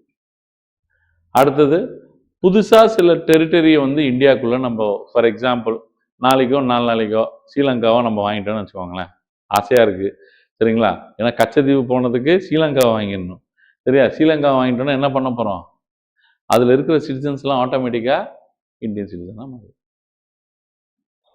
Loss of citizenship. Renunciation அப்படின்னா என்ன, நானே போயிட்டு இந்த நாட்டு விட்டு போற தவிர எனக்கு ஒரு வழி இல்ல அப்படின்னு சொல்லிட்டு நீனா போயிட்டனா அது என்னது, வாலண்டியர்லி கிவிங் அப் தி சிட்டிசன்ஷிப். என்ன கண்டிஷன்ல அது பண்ணுவீங்க, பெட்டரா வந்து வேற கண்ட்ரில உங்களுக்கு ஆப்பர்ச்சுனிட்டி கிடைச்சு அங்க நல்ல கண்ட்ரி யூஎஸ்ல சிட்டிசன்ஷிப் எடுக்க போறீங்கன்னா இது கொடுத்துட்டு போயிருவீங்க. புரியுதுங்களா? நீங்க கொடுக்கலன்னா இன்னொரு சிட்டிசன்ஷிப் இருக்கிறது கண்டுபிடிச்சானா நம்மளாலே எடுத்து விட்டுருவோம். அந்த எடுத்து விடுறது எது? டெர்மினேஷன். நீ போயிட்டு வேற கண்ட்ரியில ஒரு சிட்டிசன்ஷிப்பை வாங்கிட்டு அதை மறைச்சிக்கிட்டே இருந்தனா நம்மளால கண்டுபிடிச்சானா என்ன பண்ணுவான்? நம்மளால கண்டுபிடிக்கிறதுனா ஒன்றும் இல்லை, அவன் சொந்தக்காரனே போட்டு கொடுத்துருப்பான். நம்மளால எப்பமா கண்டுபிடிக்கிறது? இது என்ன கடை நடக்கிற காரியமா? அது 150 கோடி மக்கள்ல எத்தனை பேர் சிட்டிசன்ஷிப் வாங்கலாம்னு இதுதான் வேலையா அவனுக்கு? யூஎஸ்ல போயிட்டு நல்லா வாழ்ந்துட்டு இருக்காம அந்த இந்தியன் பாஸ்போர்ட்டும் மெயின்டைன் பண்றான், அங்க இருக்கிற யூஎஸ் பாஸ்போர்ட்டும் மெயின்டைன் பண்றான். யூஎஸ் கவர்மெண்ட் ட்ரம்ப்பா வந்து சொல்ல போறான் இவனுக்கு. யாருக்கு? இந்தியால. எப்படின்னா ஐயா அவர் ஏதோ இந்தியன் யூஎஸ் சிட்டிசன் ஆயிட்டான்னு நினைக்கிறான்னு பாத்துக்கோங்கன்னு சொல்லிட்டு இவனே வந்து பாஸ்போர்ட் ஆபீஸ் சாஸ்திரி பவன்ல ஒரு லெட்டர் போட்டு விட்டுருவான். ஹைலைட் என்னன்னா பாஸ்போர்ட் காப்பி அட்டாச் பண்ணி வேற அனுப்பிச்சுட்டுருவான். அவனோட பாஸ்போர்ட் காப்பியை கொடுக்குற பாருங்கய்யா, அவன் இப்படிதான் இருப்பாய்யா, இப்ப இந்தியாவில தான் இருக்கான், பிடிங்க போகும்போது பிடிங்க அவனான்னுவான். யாருமே யாரை பத்தியும் போட்டு கொடுக்க மாட்டாங்க. இப்ப கூட தம்பி ஒருத்தரை மாட்டினான்ல, இப்ப எல் மென்சோன்னு சொல்லிட்டு பெரிய காட்டல், ட்ரக் காட்டல் ஃபுல்லா பரி ஆகிட்டு இருந்தது, மொத்தமா எரிஞ்சுக்கிட்டு இருந்தது மெக்சிகோல. அந்த மெக்சிகன் காட்டலை போட்டு கொடுத்தது அவங்களோட கேர்ள் ஃப்ரெண்டு. எது 20 வருஷமா அவன் வந்து நாக்கில் எல்லாரும் தண்ணி ஆட்டிட்டு இருந்தான் போட்டு. ஜஸ்ட் ஒரு டேட்டிங் போனா முடிச்சு விட்டான். டோரை திறந்தா உள்ள இருக்கானா. எவ்வளவு காசுக்கு தெரியுமா? வெறும் $20 மில்லியன். அவனோட வர்த் எவ்வளவு தெரியுமா? Billions of dollars.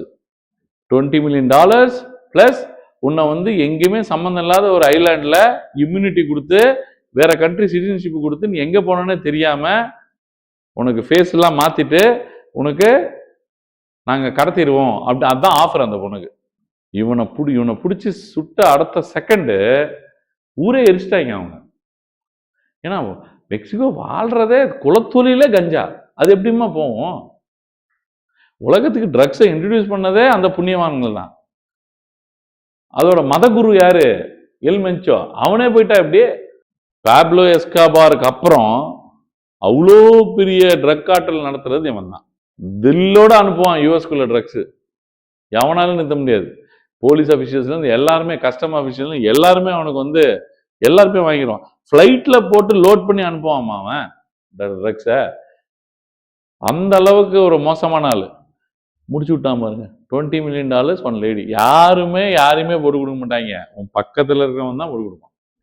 So you don't have to terminate. இந்த டெர்மினேஷன்லாம் பார்த்தீங்கன்னா ஓன்லி ஆன் த டைம் அந்த information on the dip only they will terminate. Otherwise இப்போ அதுக்குன்னு நீங்க வந்து ராகுல் காந்தி மாதிரி ஆள்லாம் டியூவல் சிட்டிசன்ஷிப் வச்சிருந்தா ஊருக்கு தெரிஞ்சிடும். நான் சொல்றது பட்டி தொட்டிலேருந்து யூஎஸ்க்கு போனவன்லாம் யாரும் கண்டுக்க மாட்டாங்க. இன்ஃபேக்ட் இன்னும் 2 சிட்டிசன்ஷிப் நிறைய பேர் வச்சுட்டு இருப்பாங்க. இப்போ கூட வெளியே தெரில. போலீஸ்ல கூட பர்மிஷன் கேட்காம ஹையர் ஆஃபீஸர் தெரியாம ஃபாரின் போகக்கூடாது. எவ்ரி வருஷம் அவன் வந்து தாய்லாந்து போயிட்டு வரான், சிங்கப்பூர் போயிட்டு வரான், ஸ்ரீலங்கா போயிட்டு வரான், வெக்கேஷன் என்ஜாய் பண்ணிட்டு வரான். கேட்டா எங்க ஊர்ல திருவிழான்றான். புரியுதுங்களா உங்களுக்கு? ஆனா ஆக்சுவலி ரூல் என்ன? சொல்லிட்டு தான் போகணும். நீங்களும் நாளைக்கே தான் ஆக போறீங்க. புரியுதுங்களா? ஒரு வாட்டி பர்மிஷன் வாங்கி பாருங்க ஃபாரின் போறதுக்கு, 1 மாசம் ஆக்கிடுவாங்க கவர்மெண்ட்ல. இதுக்கு கடுப்பாய நம்பாளுங்க உங்ககிட்ட என்னடா பர்மிஷன் கேட்கறதுன்னு ஸ்ட்ரைட்டா பெங்களூர் ஏர்போர்ட் போறாங்க. அங்கதான் இமிகிரேஷன் ஆள் இருக்கு, தெரியாதுல்ல நம்மளுக்கு. சிவில் ட்ரெஸ்ஸுக்கு போறாங்க, பெங்களூர் ஏர்போர்ட் போறாங்க, அங்க ஏறுறாங்க, திரும்பி பெங்களூர் வந்துடுறாங்க, பெங்களூர்ல இருந்து இங்க சென்னைக்கு வந்துடுறாங்க ட்ரெயின்ல. Deprivation means what? நீங்க நேச்சுரலைசேஷனுக்கோ ரிஜிஸ்ட்ரேஷனுக்கோ டிசென்ட்டுக்கோ அப்ளிகேஷன் போடுறீங்க. சார் நான் ஃபாரின்ல தான் பிறந்தேன், எங்க அப்பா அம்மா வந்து இந்தியன்ஸ் தான், அப்புறம் நான் வந்து இங்க 7 வருஷமா இருக்கேன், நான் இந்த தொழில் பண்ணிட்டு இருக்கேன், இங்க நான் 12 வருஷமா இருக்கேன், என்னோட character good character, police certificate பாருங்க அப்படின்னு எல்லாமே வைக்கிறான். அதுல ஏதாவது ஃபால்ஸ் ரெப்ரசன்டேஷன் இருந்தா, ஏதாவது ஃப்ராடுலன்ட் டாக்குமெண்ட்ஸ் நீ வந்து போட்டிருந்தா என்ன ஆகுமா? Your citizenship will be deprived. இதுக்கு ஜெயிலும் இருக்கு. 5 years after registration been sentenced in any country to imprisonment for the term of not less than 2 years. So you will be punished by putting in jail. இந்த OCA card தான் நான் உங்ககிட்ட சொல்லிட்டு இருந்தேன். Accept Pakistan and Bangladesh நம்ம யாருக்கு வேணாலும் overseas citizenship of India act கொடுப்போம். ஏன்னா எனிமி ஏலியன்ஸுக்கு we don't. we don't give anything. அப்புறம் fundamental rights fundamental rights article 12லேருந்து ஆர்டிகல் 35 வரைக்கும் ஆரம்பிக்கப்படுது. இந்த இப்போ இனிமேட்டு கொஞ்சம் இன்ட்ரெஸ்டிங்காக போவோம்மா. ஏன்னா நீங்கள் இதுதான் நீங்கள் ஆக்சுவலி காலங்காலமாக பாலிட்டின்னு நினச்சி படிச்சுட்டு இருக்கீங்க. ஸோ அதனால் இனிமேட்டு ஓரளவுக்கு உங்களுக்கு தெரிஞ்ச வேர்ட்ஸ் கேட்பீங்க, உங்களுக்கு கொஞ்சம் இன்ட்ரெஸ்டிங்காக இருக்கும். ஆர்டிகல் 12லேருந்து 35 வரைக்கும். ஆர்டிகல் 12ல் பார்த்தீங்கன்னா ஸ்டேட்னா என்னன்னு டெஃபினேஷன் இருக்கும். ஸ்டேட்னா ஆல்ரெடி நான் உங்களுக்கு சொல்லிட்டேன். பாப்புலேஷன், டெரிட்டரி, அதுதான் நான் கிளாஸ் ஆரம்பிச்சதே அதை வச்சு தான். Population, territory, authority and supremacy. சரிங்களா? Authority, supremacy and boundary. சரிங்களா? இதெல்லாம் இருந்தால் அது ஒரு ஸ்டேட்டுன்னு சொன்னேன். அதுதான் ஆர்டிகல் 12. ஆர்டிகல் 13 பற்றி கொஞ்சம் நேரத்துக்கு அப்புறம் சொல்கிறேன். அப்புறம் 14லேருந்து 30 வரைக்கும் you will find different types of fundamental rights, different categories. எதுனா ஃபர்ஸ்ட் ஈக்குவாலிட்டியை பற்றி பேசும், அதுக்கப்புறம் ஃப்ரீடமை பற்றி பேசும், அதுக்கப்புறம் ரிலிஜனை பற்றி பேசும். இதுதான் மெயின் கேட்டகரிஸ். இதுதான் அப்புறம் லாங்குவேஜை பற்றி பேசும் 29 and 30. அப்புறம் 31லேருந்து 35 வரைக்கும் இருக்கிறது எல்லாம் எக்ஸப்ஷன்ஸ். அதெல்லாம் எக்ஸப்ஷன்ஸ். ரூல் இருக்கும், ரூலுக்கு ஒரு எக்ஸப்ஷன் இருக்கும்ல, அதெல்லாம் நீங்க அங்க பார்க்கலாம். ஆர்டிகல் 32 செப்பரேட்டா பார்த்தீங்கன்னா ரிட்ஸ், கான்ஸ்டிடியூஷனல் ரெமடிஸ்ன்னு சொல்லுவாங்க. ஆனா ஃபண்டமெண்டல் ரைட்ஸ் தான் heart and soul of the constitution அம்பேத்கரே சொல்லியிருக்காரு. நாட் ஓன்லி அதுல இருக்கிற டெஃபினெட்லி ஆர்டிகல் 32வும் சோல் தான், கம்ப்ளீட்லி ஹார்ட் அண்ட் சோல் எது? Fundamental rights. இதுதான் நம்ம கிட்ட இல்ல. இண்டிபெண்டன்ஸ் நம்ம வாங்கினதே சிட்டிசன்ஸுக்கு ரைட்ஸ் கொடுக்கறதுக்கு. இந்த ரைட்ஸ் போலீஸ் ஸ்டேட்ல இருக்காது, டாமினேட்டட் ஸ்டேட்ல இருக்காது, ஃப்ரீடம் இல்லாத ஸ்டேட்ஸ்ல இருக்காது. இது சிட்டிசன்ஸ்க்கு கொடுக்கிற ஒரு கிட்டத்தட்ட சலுகை. யாரு? அந்த ஸ்டேட். இது ஏன் நம்மளுக்கு கிடைக்காது? நாளைக்கு அதிபதியில நம்ம தான் தயாரிக்கிறோம், நம்ம கான்ஸ்டிடியூஷனே நம்மள தான் எழுதிக்கிட்டோம். அப்போ நம்மளோட ஃப்ரீடம் யாரு தடுக்க முடியும்? நம்மளோட ஃபண்டமெண்டல் ரைட்ஸ் யாரால நிறுத்த முடியும்? நிறுத்த முடியாது. ஸோ ஃபண்டமெண்டல் ரைட்ஸ் அடிப்படை உரிமைகளை நம்மளே கொடுத்துக்கிட்டோம். ஆக்சுவலி டெக்னிக்கலி பேசணும்னா, ஏன்னா கான்ஸ்டிடியூஷன் எழுதுனது யாரு? டெக்னிக்கலி டாக்குமெண்ட் பிரகாரம் we give ourselves, we the people of India give ourselves this constitution on this day சொன்னோமா இல்லையா? சோ நம்மளே தான் கொடுத்துக்கிட்டோம் இந்த உரிமைகளை. இது ஸ்டேட் பறிக்குது அப்படின்னா அந்த ஸ்டேட் ரெப்ரசன்டேட்டிவ்ஸ் அனுப்புனது யாரு? நம்ம தான். அந்த மாதிரி பண்றவன தூக்கி போட்டுருவோம். சரி, அவன் ஒழுங்கா வேலை செய்யாம நம்ம ஒரு 24 மணி நேரத்துல மேஜிஸ்ட்ரேட்டுக்கு முன்னாடி ஒரு பிரிசனரை போய் ப்ரொடியூஸ் பண்ணணும், பண்ணாம டிடைன் பண்ணி வச்சிருந்தானா ஃபண்டமெண்டல் ரைட் ஆர்டிகல் 22 டினை ஆயிருச்சு. அப்போ நம்ம ஆர்டிகல் 32 பிரகாரம் போய் ஹேபியஸ் கார்பஸ் ஃபைல் பண்ணுவோம். சார், இந்த ஆளோட பாடியை காணும் அப்படின்னு மேஜிஸ்ட்ரேட் ஆர்டர் பண்ணுவாரு போலீஸா, 24 மணி நேரத்தில் நீங்க ப்ரொடியூஸ் பண்ணுங்க. புரியுதுங்களா? என்ன நடக்குதுங்க? ஜுடிஷியரி காப்பாத்துது எந்த ஃபண்டமெண்டல் ரைட்ஸை? யாரோட ஃபண்டமெண்டல் ரைட்ஸை? மக்களோட ஃபண்டமெண்டல் ரைட்ஸ். டேய், அவங்க தான்டா ஃபண்டமெண்டல் ரைட்ஸே கொடுத்துக்கிட்டாங்க, நீ அவனையே டினை பண்ணிட்டனா எங்கடா போற? ஹியூமன் ரைட்ஸ்னா என்ஃபோர்ஸ் பண்ண முடியாது, ஃபைன் போட முடியும், காம்பன்சேஷன் போட முடியும். என்னங்க இப்படி பண்றீங்கன்னு. ஸ்ரீலங்கால கிரைம்ஸ் நடந்துச்சு, வார் கிரைம்ஸ் நடந்துச்சு. ஈரான்ல எந்த பெண்மணியும் டிரைவிங் லைசன்ஸ் எடுக்க முடியாது, எந்த பெண்மணியும் இது பர்மிஷன் இல்லாம ஃபாரினும் போக முடியாது, டிராவலும் பண்ண முடியாது. இதெல்லாம் ஹியூமன் ரைட்ஸா இல்லையா? ஹியூமன் ரைட்ஸா இல்லையா? இந்த ஹியூமன் ரைட்ஸுக்கு ஈரான்ல பனிஷ் பண்ண முடியுமா? ஹியூமன் ரைட்ஸ் வயலேட் ஆயிடுச்சுன்னு பண்ண முடியாது. அங்க சட்டம் இஸ்லாமிக்லாம் ஒன்றும் பண்ண முடியாது. ஆனா human rights all over the world ஒண்ணுதான், மனுஷனை கொடுமைப்படுத்தக்கூடாது. ஆனா ஃபண்டமெண்டல் ரைட்ஸ் எப்படின்னா, நீ இதை கொடுமைப்படுத்தினா, அன்டச்சபிள்னு சொன்னா, இவன் ஜாதி மற்றவன் சொன்னா, இவனுக்கு ஜாதி பேரை சொல்லி அவனுக்கு வேலை தராம இருந்தனா, ராஜா, ராஜாதி ராஜா அப்படின்னு பேர்லாம் வச்சுக்கிட்டு திரிஞ்சுக்கான போய் கூப்பிட்டு, சார் இதெல்லாம் அபாலிஷ் பண்ணியாச்சு சார் டைட்டில்ஸ், இன்னும் என்ன சார் வச்சிருக்கீங்க? சைல்டு லேபரை வச்சுக்கிட்டனா, பாண்டட் லேபரை வச்சுக்கிட்டனா, ஒரு ரிலிஜனை நம்மளுக்கு தேவையில்லாம நம்மளுக்கு பரப்புறாங்கன்னா நம்ம எங்க போலாம்? கோர்ட்டுக்கு போகலாம். அதான் ஜஸ்டிகபிள், இது நான் ஜஸ்டிகபிள். ஹியூமன் ரைட்ஸுக்கும் ஃபண்டமெண்டல் ரைட்ஸ்க்கும் வித்தியாசம் நல்லா புரிஞ்சுக்கோங்க.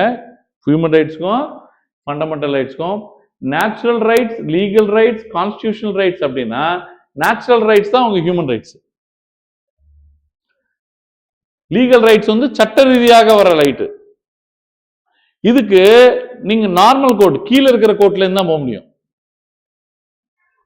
சார் அவன் பக்கத்து வீட்டுல குப்பை கொட்டிட்டு இருக்கான் சார் என் வீட்டுக்குள்ள, இன்ட்ரூஷன் சார், ட்ரெஸ்பாசிங் சார் அப்படின்ற அந்த சட்டத்துக்கு நீங்க ஜுடிஷியல் மேஜிஸ்ட்ரேட் கோர்ட்டுக்கு தான் போக முடியும். நீங்க ஸ்ட்ரைட்டா ஹை கோர்ட்டுக்கு போக முடியாது, சுப்ரீம் கோர்ட்டுக்கு போக முடியாது. ஆனா ஃபண்டமெண்டல் ரைட்ஸுக்கு ஸ்ட்ரைட்டா ஹை கோர்ட்டுக்கு போகலாம். இதுக்கு முன்னாடி சுப்ரீம் கோர்ட்டு போல மாதிரி வச்சிருந்தாங்க ஆர்டிகல் 32 பிரகாரம். அங்க வந்து குமுகுமுன்னு குமைதுன்னு என்ன பண்ணிட்டாங்க, ஆர்டிகல் 226க்கு அதே பவரை கொடுத்து அதே ரிட்ஸ் பவர். நீங்க ஃபர்ஸ்ட் ஹை கோர்ட்டை பாருங்க, சரியில்லைன்னா அப்பீலுக்கு வாங்க. So first article 14 to 18 is like equality, freedom, exploitation. இது ஃப்ரீடம்ல தான் வரும் இதுவும், ஏன்னா சைல்டு லேபரும் ஃப்ரீடம்ல வரும், எக்ஸ்பிளாய்டேஷன்ல வந்தாலும் பாண்டட் லேபரும், ஏன்னா அவங்களுக்கும் ஃப்ரீடம் இல்லை. சைல்டு வந்து படிக்கணும்னு நினைக்கிறான், ஆனா நீ என்ன பண்ற, லேபர் வேலை பார்க்க வைக்கிற. ஃப்ரீடம் இருக்கா? பாண்டட் லேபருக்கு ஃப்ரீடம் இருக்கா? அடிமை கொத்தடிமைக்கு இருக்கா? இல்ல. ஸோ அதுவும் ஃப்ரீடம் தான் வரும். இது அப்படியே ரிலிஜன், இது அப்படியே எஜுகேஷன் அண்ட் மைனாரிட்டிஸ், ஃபைனல்ல கான்ஸ்டிடியூஷன் ரெமிடிஸ். சார் முக்கியமானது மட்டும் எனக்கு எக்ஸ்பிளைன் பண்ணுங்க சார் அப்படின்னா காலங்காலத்துக்கு உங்களுக்கு எல்லாமே மோஸ்ட்லி புரிஞ்சிடும். இது 14 ஈக்குவாலிட்டி அப்படின்னா எல்லாரும் ஒண்ணு. 15க்கு வரும்போது ஈக்குவாலிட்டி தான், ஆனா ஒருத்தர் வந்து ஒரு 300 வருஷமா அந்த ஜாதி, அந்த ரேஸ், அந்த எத்னிக் கம்யூனிட்டி மேல வரவே இல்லை. அவங்களுக்கும் உங்களுக்கும் ஒரே ஜாப் லா போட்டீங்கன்னா அவனுக்கு ஜாபே கிடைக்காது, உங்களுக்கு மட்டும்தான் ஜாப் கிடைக்கும். அப்ப என்ன பண்ணும், அவனுக்கு ரிசர்வேஷன் கொடுக்கும். யாருக்கு? அந்த 300 வருஷமா அடிமையா இருக்கிறவங்களுக்கு. அப்போ ஈக்விட்டி தேவை. அங்க என்ன தேவை? ஈக்விட்டி. ஈக்குவாலிட்டி கண்டிப்பா தேவை. ஆனா 15ல என்ன கேரண்டி பண்ணுது? ஈக்விட்டி கொடுக்குறாங்க. ஈக்குவாலிட்டிக்குள்ள ஈக்விட்டி யாருக்கு? யாருக்கு? Religion, race, caste, sex, place of birth, புரியுதுங்களா? அந்த அண்ட் பப்ளிக் எம்ப்ளாய்மெண்ட், இந்த மாதிரி விஷயத்துல எல்லாமே ஈக்விட்டி இஸ் இம்பார்ட்டன்ட். நீங்க பாட்டு டிசபிலிட்டி இருக்கு, ஒருத்தர் கால் இல்லை, அப்போ அவருக்கு மட்டும் நீ வந்து ஒழுங்கா படிப்பு, இன்னொருத்தங்களோட சார் எல்லா மனுஷங்களும் ஒண்ணு அப்படின்னு சொல்ல முடியாது. அந்த இடத்துல அந்த டிசபிலிட்டி, கண்ணு ரெண்டும் தெரியாது. நான் பினோ ஜெஃபின்னு சொல்லிட்டு ஒரு பொண்ணை கிளியர் பண்ண வச்சேன் 2014-15. அந்த லிஸ்ட்ல இருப்பாங்க பாருங்க, ஐஎஃப்எஸ் வாங்கினா அந்த பொண்ணு, ஒண்ணுமே தெரியாது, பிரெயில்ல தான் பாஸ் பண்ணான். டெய்லி நான் கிளாஸ் எடுக்கும்போது என் கிளாஸ்ல உட்காருவா, என் வாய்ஸை வச்சு அந்த கிளாஸை வச்சுக்கு டவுட்டுக்கெல்லாம் கேட்பாங்க. இன்னைக்கு IFS officer, Indian foreign service. Just imagine பண்ணுங்க. இது வந்து ஈக்விட்டிமா. ஃப்ரீடம்னு வரும்போது 19 ஆர்டிகல் 20, 21, 22, 23, 24 இது ரெண்டும் எக்ஸ்பிளாய்டேஷன்ன்றாங்க. பட் ஆனால் இதுவும் ஃப்ரீடம் தான். இந்த 19 article is like freedom of speech, expression, movement, இந்த மாதிரி விஷயங்கள் எல்லாம். அதுக்குன்னு கண்ணா பின்னாலாம் பேச முடியாது, அதுக்கு ரெஸ்ட்ரிக்ஷன்ஸ் இருக்கு. அதுக்கு ரெஸ்ட்ரிக்ஷன்ஸ் இருக்கு, நீங்க பார்த்து தான் பேசணும். அதுக்கப்புறம் அசம்பிள் ஆகிறதுக்கு, அசோசியேஷனை ஃபார்ம் பண்றதுக்கு, இந்தியாவில் எங்க வேணாலும் போயிடுறதுக்கு, எங்க வேணாலும் தங்குறதுக்கு. நீ வந்து நொலம்பூர்ல செட்டில் ஆகணும்னு நினைக்கிறீங்க, நீ செட்டில் ஆகக்கூடாதுன்னு சொன்னாலே அது சட்ட ரீதியாக பிரச்சனை. அதுக்கப்புறம் இங்க வாங்க, protection respect of conviction against offences, right to life and personal liberty, and then right to education. இது எல்லாமே 21 and 21A. இப்போ right to life and personal liberty எப்படி ஆயிடுச்சுன்னா பேசிக் ஸ்ட்ரக்சர் மாதிரி ஆயிடுச்சு. அதுக்கு பர்ஃபெக்ட் டெஃபினிஷன் இல்லை. நாளைக்கு போயிட்டு இது பிரியதர்ஷினி சென்னையில ஒரு வாட்டர் எடுத்துட்டு போயிட்டு டெஸ்ட் பண்ணி ஒரு லேப்ல I cannot get clean potable water அப்படின்னு ரிட்ட ஃபைல் பண்ணான்னா I have every right to get a clean water from the government because I am a tax payer. அந்த மாதிரி ஒரு இல்லை ஒரு சிட்டிசன் அப்படின்னு போட்டாங்கன்னா கண்டிப்பா இதுக்கு வந்து எடுத்துக்கிட்டு அக்செப்ட் பண்ணி அலோவ் பண்ணி டிஸ்கஷன் நடக்கும். Right to free air, right to free of noise, right to clean environment, right to clean drinking water, இப்படின்னு வந்து ரைட் டு டிராவல். ஒருத்தரோட பாஸ்போர்ட்டை பிடுங்கி வச்சுக்கிட்டு போலீஸ் நீங்க வந்து எங்கேயுமே போக முடியாது அப்படின்னு சொல்லி அவனை வச்சுக்கிட்டா, சார் பாஸ்போர்ட் அவர் பிடிங்கி வச்சுக்கிட்டான்னு கேட்டா அவன் சஸ்பெண்ட். பாஸ்போர்ட்டை பிடுங்கி வைக்கிறதுக்கு யாருக்குமே ரைட் இல்லை. Everybody has the right to travel. அந்த அம்மா போயிட்டு Maneka Gandhi versus Union of India கேஸ்ல தான் ஆர்டிகல் 21 பிரகாரம் அந்த அம்மாவுக்கு பாஸ்போர்ட் வந்துச்சு. இது சைல்டு லேபர், இது இது பாண்டட் லேபர், இது சைல்டு லேபர். இது சார் இதுல ஒரே ஒரு விஷயம், ரிலிஜன் பேர்ல டாக்ஸ் வாங்க முடியாது. கோயில் நடத்தலாம், கோயில் பூசாரி என்ன வேணா சம்பாதிக்கலாம், ஆனா என்ன பண்ண முடியாது, டாக்ஸ் வாங்க முடியாது. இது ஒரு பெரிய விஷயம் இந்தியா செக்யூலர்னு சொல்றதுக்கு. ரெண்டாவது விஷயம், எந்த ரிலிஜன்னாலும் இங்க என்ன வேணாலும் பிராக்டிஸ் பண்ணலாம், எது வேணாலும் பரப்பலாம், ஆனா இன்னொருத்த மேல பரப்பக்கூடாது. அவ்வளவுதான். ஒருவேளை இன்னொருத்த மேல பரப்புறான் அப்படின்னு தெரிஞ்சா நீங்க வந்து ரிட்டு போட்டீங்கன்னா நீங்க அவங்கள கண்டிக்கலாம். சரிங்களா? இது முடிஞ்சிச்சு. இது என்னன்னா, இப்போ Telugu minority engineering colleges, Christian minority medical colleges, engineering காலேஜஸ்லாம் பார்க்குறீங்க. அது எப்படி அந்த மைனாரிட்டினா 50% மைனாரிட்டி அவங்களோட லாங்குவேஜை காப்பாற்றிக்கிறதுக்காக, அவங்களோட ரிலிஜனை காப்பாற்றிக்கிறதுக்காக அவங்க வந்து என்ன பண்றாங்க, இதுலேருந்து அந்த சட்டத்தை வந்து எடுத்துக்கிட்டாங்க. ஸோ இது யாருக்குன்னா மைனாரிட்டிஸுக்கு நாங்க டாமினேஷன் ஆஃப் மெஜாரிட்டிலேருந்து தப்பிக்கிறதுக்காக அம்பேத்கரா பார்த்து பண்ணது. மைனாரிட்டிஸ்க்கு ஒரு விதமாக ஒரு, இப்போ ஃபார் எக்ஸாம்பிள் தெலுங்குக்காரங்களாம் தமிழ்நாட்டில் மைனாரிட்டியா, இங்க தெலுங்கு மைனாரிட்டி ஸ்கூல் வைக்கிறதுக்கோ தெலுங்கு மைனாரிட்டி இன்ஜினியரிங் காலேஜ் வைக்கிறதுக்கோ பர்மிஷன் கொடுக்கலன்னு வச்சுக்கோங்களேன், ரிட்டு போடலாம். வைஷ்யா ஸ்கூல் வைக்கிறான், ஜெயின் காலேஜ் வைக்கிறான், புத்திசம் காலேஜ் வைக்கிறான், நீங்க அதை ஒத்துக்கலன்னா அவன் ரிட்டுக்கு போயிடுவான். அந்த ரிட் எங்க இருக்கு? 32. இது ஆர்டிகல் 32. இது எங்க இருக்கு? 29 and ஸோ ஒரு விதமாக 15, 16, 19, 29, 30 எல்லாமே வந்து நாட் அவைலபிள் டு ஏலியன்ஸ், ஃபாரினர்ஸ்க்கு இல்லை.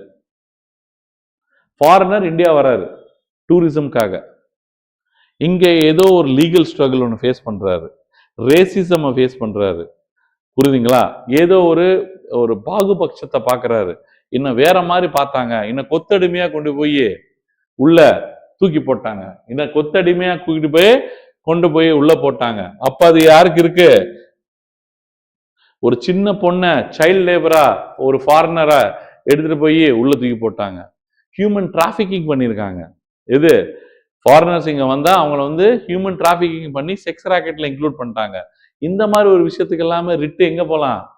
ஃபாரினர்ஸ்க்கு போகலாம். ஆனா எது ஃபாரினர்ஸ்க்கு இல்ல? எது ஃபாரினர்ஸ்க்கு இல்ல?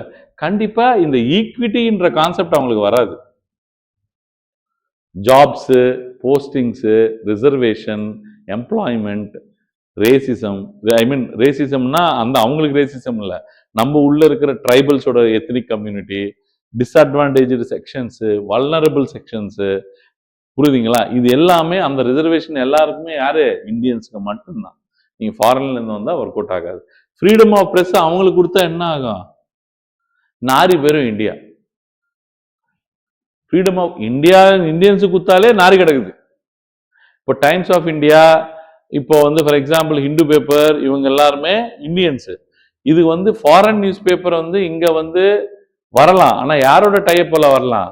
இந்தியன்ஸ் டைப்போட வரணும். அது இந்தியன் பேர்ல தான் ரிஜிஸ்டர் ஆயிருக்கும். நீ வந்து ஸ்ட்ரைட்டா ஒரு வால் ஸ்ட்ரீட் ஜர்னல் டைரக்டா வந்து இங்க பப்ளிகேஷன் பண்ண முடியாது. ஆனா வால் ஸ்ட்ரீட் ஜர்னல் இப்ப என்ன பண்றான்? நியூயார்க் டைம்ஸோ வால் ஸ்ட்ரீட் ஜர்னல் தான் மின்ட்ன்ற பேப்பர் பப்ளிஷ் பண்றான் பாருங்க இந்தியால. அந்த மின்ட் பேப்பர் வந்து பாத்தீங்கன்னா வால் ஸ்ட்ரீட் தான், ஆனா அவங்க வந்து they are doing that through Indians. That is accepted. Religious freedom, obviously நீ யார் வேணாலும் வரலாம், இங்க யார் வேணாலும் எந்த ரிலிஜன்னாலும் ப்ராக்டிஸ் பண்ணிக்கலாம். நான் ஃபாரினர் சார், நான் வந்து இன்னைக்கு இந்த ரிலிஜன் ப்ராக்டிஸ் பண்ண விட மாட்டேங்கிறாங்க அப்படின்னு சொல்ல முடியாது. ஆர்டிகல் இது ஒரே இது ஆர்டிகல் 31ல 19F ரைட் டு ப்ராப்பர்ட்டி ஒன்று இருந்தது. 31Cல இது என்ன பண்ணாங்கன்னா 31, 31A, 31B, 31C இருக்கும். இதெல்லாம் எக்ஸப்ஷன்ஸ். என்ன பண்ணாங்கன்னா 19Fன்னு ஒன்று ரைட் டு ப்ராப்பர்ட்டி ஒன்று கொடுத்துருந்தாங்க. அது போச்சுன்னா உன் ப்ராப்பர்ட்டி யாராவது பறிச்சாங்கன்னா தயவுசெய்து நீ போய் சுப்ரீம் கோர்ட்ல போய் ரிட்டு போடு அப்படின்னு சொல்லியிருக்காங்க. ஜமீன்தார்ஸ் எல்லாருமே போய் ரிட்டு போட்டாங்க. சார் எல்லாம் ஜமீன்தார்ஸ்லாங்க, ஜமீன்தாரி ஆக்டை பாஸ் பண்ணி எல்லாரோட என்னோட ப்ராப்பர்ட்டியை பறிச்சிட்டாங்க, தயவுசெய்து 1948லயே ஜமீன்தார் ஆக்ட் வந்துருச்சு. ஆனா they waited till constitution to come. 1950ல கான்ஸ்டியூஷன் வந்த அப்புறம் ஒரே ஃபைலிங் தான், ஏன் ப்ராப்பர்ட்டி எடுத்துக்கிட்டாங்க. அப்போ உடனே 9th ஸ்கெட்யூலை கிரியேட் பண்ணி அபாலிஷன் ஆஃப் ஜமீன்தாரி ஆக்டை கொண்டு போயிட்டு 9th ஸ்கெட்யூல்ல போட்டாங்க. 9th ஸ்கெட்யூல்ல இருக்கிற எந்த ஐட்டமும் ஜுடிஷியல் ரிவ்யூ வராது, கோர்ட்ல போய் டிஸ்கஸ் பண்ண முடியாது. அப்படி ஆகிட்டாங்க. அப்போ ரைட் டு ப்ராப்பர்ட்டி என்ன ரைட்டா இருக்கணும்? அப்போ சாதாரண மனிதனுக்கு கூட நீங்க ரைட் டு ப்ராப்பர்ட்டி கொடுக்கணும்ல சார், ஆர்டினரி ரைட்டா வைப்போம் வேணும்னா சொல்லி 300A அப்படின்னு ஒரு ஆர்டிகலை கிரியேட் பண்ணி கான்ஸ்டியூஷன்ல ஆர்டினரி கான்ஸ்டியூஷனல் ரைட்டு, இது நீங்க கான்ஸ்டியூஷனல் ரெமெடியா கிடைக்காது, லீகல் ரைட்டு உண்டா இல்லையான்றத பார்த்து ஒரு 20 வருஷத்துக்கு அப்புறம் தீர்ப்பு வரும். புரியுதுங்களா? ஆனா ரிட்டுக்கு உடனே தீர்ப்பு வரும். அதனாலதான் ரிட்டு போட்டாங்க எல்லாருமே, அதுவும் சுப்ரீம் கோர்ட்ல போட்டாங்க. குறைஞ்சிருச்சு அப்ளிகேஷன்ஸ். புரியுதுங்களா? கேசவானந்த பாரதி கேஸ்ல, மினர்வா மில் கேஸ், இது எல்லாமே மோஸ்ட் இம்பார்ட்டன்ட் திங்கு. எந்த விஷயத்துக்குன்னு கேட்டீங்கன்னா, நீங்க ரைட் டு ப்ராப்பர்ட்டி விஷயத்துக்காகவும் இன்னொரு விஷயத்துக்காக இந்த கேசஸ் ரொம்ப இம்பார்ட்டன்ட். எந்த கேஸ்னா, ஃபண்டமெண்டல் ரைட்ஸுக்கும் டிரைட்டிவ் பிரின்சிபல்ஸுக்கும் சண்டை வரும். யூஸ்வலா எவன் பெரிய ஆளுன்னு. ஆனா அடிப்படை உரிமைகளை கொடுத்தது எது? Fundamental rights. ஆனா guidance to the lawmakers, சட்ட மேதைகளுக்கு சட்டம் பண்றதுக்காக கைடன்ஸ் கொடுக்கிற மாதிரி இருக்கிற ஆர்டிகல்ஸ் எது? Directive principles. சார் எது பெரிய ஆளு அப்படின்னு சண்டை வருது. சார் இதுல பறிக்கப்பட்டா நீங்க கோர்ட்டுக்கு போலாம், ஆனா டைரக்டிவ் பிரின்சிபல்ஸ்க்கு கோர்ட்டுக்கு போக முடியாது. வில்லேஜ் பஞ்சாயத்தெல்லாம் வைக்கணும் அப்படின்றது ஆர்டிகல் 40 டைரக்டிவ் பிரின்சிபல்ல. வில்லேஜ் பஞ்சாயத்து வைக்கலன்னு சொல்லிட்டு கோர்ட்டுக்கு போக முடியாது. ஃபாரஸ்ட்டை காப்பாற்றணும், என்விரான்மெண்ட்டை காப்பாற்றணும் அப்படின்றது ஆர்டிகல் 48A. ஆனா காப்பாத்தலன்றதுக்காக நீங்க போய் கான்ஸ்டியூஷன்ல ரெமிடிக்காக போக முடியாது. புரியுதுங்களா? இப்படி இருந்தது. நான் டிபிஎஸ்பி சொன்ன அப்புறம் புரியும் உங்களுக்கு. இப்படி ஒரு சண்டை இருக்கும்போது கடைசியில் அது பஞ்சாயத்து பண்ணது 31C என்ன சொன்னாங்கன்னா, பா என்னைக்காவது ஃபண்டமெண்டல் ரைட்ஸுக்கும் டைரக்டிவ் பிரின்சிபலுக்கும் சண்டை வந்தா ஒரே ஒரு விஷயத்துல மட்டும் நீங்க விட்டுறணும், அந்த ஒரு விஷயத்துல மட்டும் டிபிஎஸ்பி பெரிய ஆளு. எந்த விஷயத்துலன்னு கேட்டீங்கன்னா, ஆர்டிகல் 39(b)(c) என்னன்னா, யாராவது ஒருத்தங்க பயங்கரமா சொத்தை குமிக்கிறாங்க, எல்லா சொத்தையும் ஒரே ஆள் வச்சிருக்கான், வெல்த்த மெட்டீரியலை யாருக்குமே டிஸ்ட்ரிபியூட் பண்றது இல்ல, அந்த மாதிரி ஒரு பிரச்சனை வந்துச்சுன்னா அந்த இடத்துல மோனோபலி வந்துடும், அந்த இடத்துல சர்வாதிகாரம் வந்துடும், அந்த இடத்துல மோனோபலிசம் காம்படிஷனே இல்லாம இருக்கும், அந்த இடத்துல பாத்தீங்கன்னா மக்கள் கஷ்டப்படுவாங்க, விலைவாசி எல்லாம் ஏறும்னு சொல்லி அந்த இடத்துல ஃபண்டமெண்டல் ரைட்ஸ் சண்டை வந்தா சொத்து குமிக்கிற ஆர்டிகளோட சொத்து குமிக்க கூடாதுன்றது சொல்றது எது? 39(b)(c) directive பிரின்சிபல்ஸ்ல. ஆனா அதோட கிளாஷுக்கு ஏதாவது ஒரு ஃபண்டமெண்டல் ரைட் வந்துச்சுன்னா, ஃபண்டமெண்டல் ரைட் தான் கிரேட், அது கிரேட் இல்லைன்னு சொல்லாதீங்க. ஏன்னா சோசியலிஸ்டிக் பிரின்சிபல் அது ரொம்ப இம்பார்ட்டன்ட். சில பேர்கிட்ட சொத்து குமிஞ்சாலே நாளைக்கு அவங்க தான் சர்வாதிகாரம் பண்ணுவாங்க, சர்வாதிகாரம் பண்ணாங்கன்னா அங்க நீதி இருக்காது, விலைவாசி கரெக்டா இருக்காதுன்னு சொல்லி அந்த இடத்துல ஃபண்டமெண்டல் ரைட்ஸ் அடி வாங்கினாலும் பரவாயில்ல. ஏன்னா right to make any profession, right to go to any place. புரியுதுங்களா? எந்த இடத்துக்கு போயிட்டு எந்த ஒரு தொழில் பார்த்தாலும் யாரும் கேள்வி கேட்க கூடாதுன்னு சொன்னது யாரு? 19 ஆர்டிகல். ஃப்ரீடம் கொடுத்துருக்கீங்க வியாபாரம் பார்க்கறதுக்கு, right to do any business கொடுத்துருக்கீங்க. கரெக்டா? கொடுத்துட்டு நான் மொனோபொலி ஆகி எல்லா கம்பெனியிலும் வாங்கிட்டு இருக்கேன், எல்லா சொத்தும் எனக்கே குமிஞ்சிட்டு இருக்கு. என் பேர் ரிலையன்ஸ், என் பேர் அதானி, நான் மட்டும்தான் இருக்கேன். எந்த 4 ப்ரொவைடர் மொபைல் சர்வீஸ் ப்ரொவைடர் இல்ல, ஜியோ மட்டும்தான் இருக்கு. அப்ப ஜியோ சொல்றது மட்டும்தானே ரேட்டு. அதான் சொல்றான் 39(b)(c) டிபிஎஸ்பில. ஒரு இடத்துல கான்சென்ட்ரேஷன் ஆஃப் வெல்த் இருக்கக்கூடாது, ஒரு இடத்துல சொத்து குமையக்கூடாது. மெட்டீரியல்ஸ் எல்லாமே மக்களுக்கு எல்லாருக்குமே சேரணும். நீங்க எல்லாமே அதுக்கு தான் நீங்க பாத்தீங்கன்னா ஹோர்டிங்லாம் நாட் அலவுடு. நெல்லாம் பதுங்கி வச்சு விலை ஏறும்போது விற்பாங்க பாத்தீங்களா, வேணும்னு விலையை ஏத்தி. Hoarding is not allowed. Hoarding வாங்க பதுங்கி வச்சு விலை ஏற வச்சு நீங்க விற்கிறது, அது கிரைம். அது என்ன? Concentration of wealth in few hands. எல்லாருமே சொல்லி வச்சுக்கிட்டு விலை ஏத்துறது நாட் அலவுட். இப்ப கான்ட்ராக்ட் எல்லாம் பாத்தீங்கன்னா 10 பேர் டெண்டர் போட்டாங்கன்னா அதுல லோயஸ்ட் போட்டவனு கொடுக்கணும், கரெக்டா? ஆனா 10 பேர் டெண்டர் போட்டவன் சொல்லி வச்சுட்டு போட்டாங்கன்னா ஸ்கேம். புரியுதுங்களா உங்களுக்கு?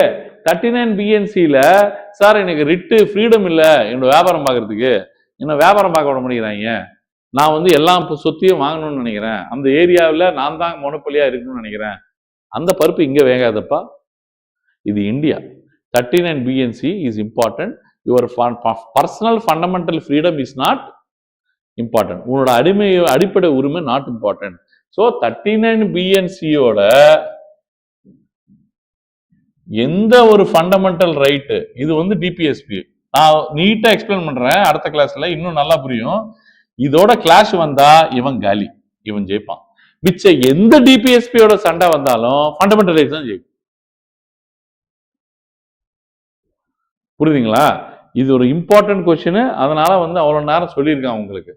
இது சார் அடுத்தது ஃபண்டமெண்டல் ரைட்ஸ்ல புரிஞ்சுக்கிறதுக்கு என்ன சார் இருக்குன்னு கேட்டீங்கன்னா, இந்த ஃபண்டமெண்டல் ரைட்ஸ் வந்து வார் டைம்ல கம்ப்ளீட்டா சஸ்பெண்ட் ஆகப்படும்.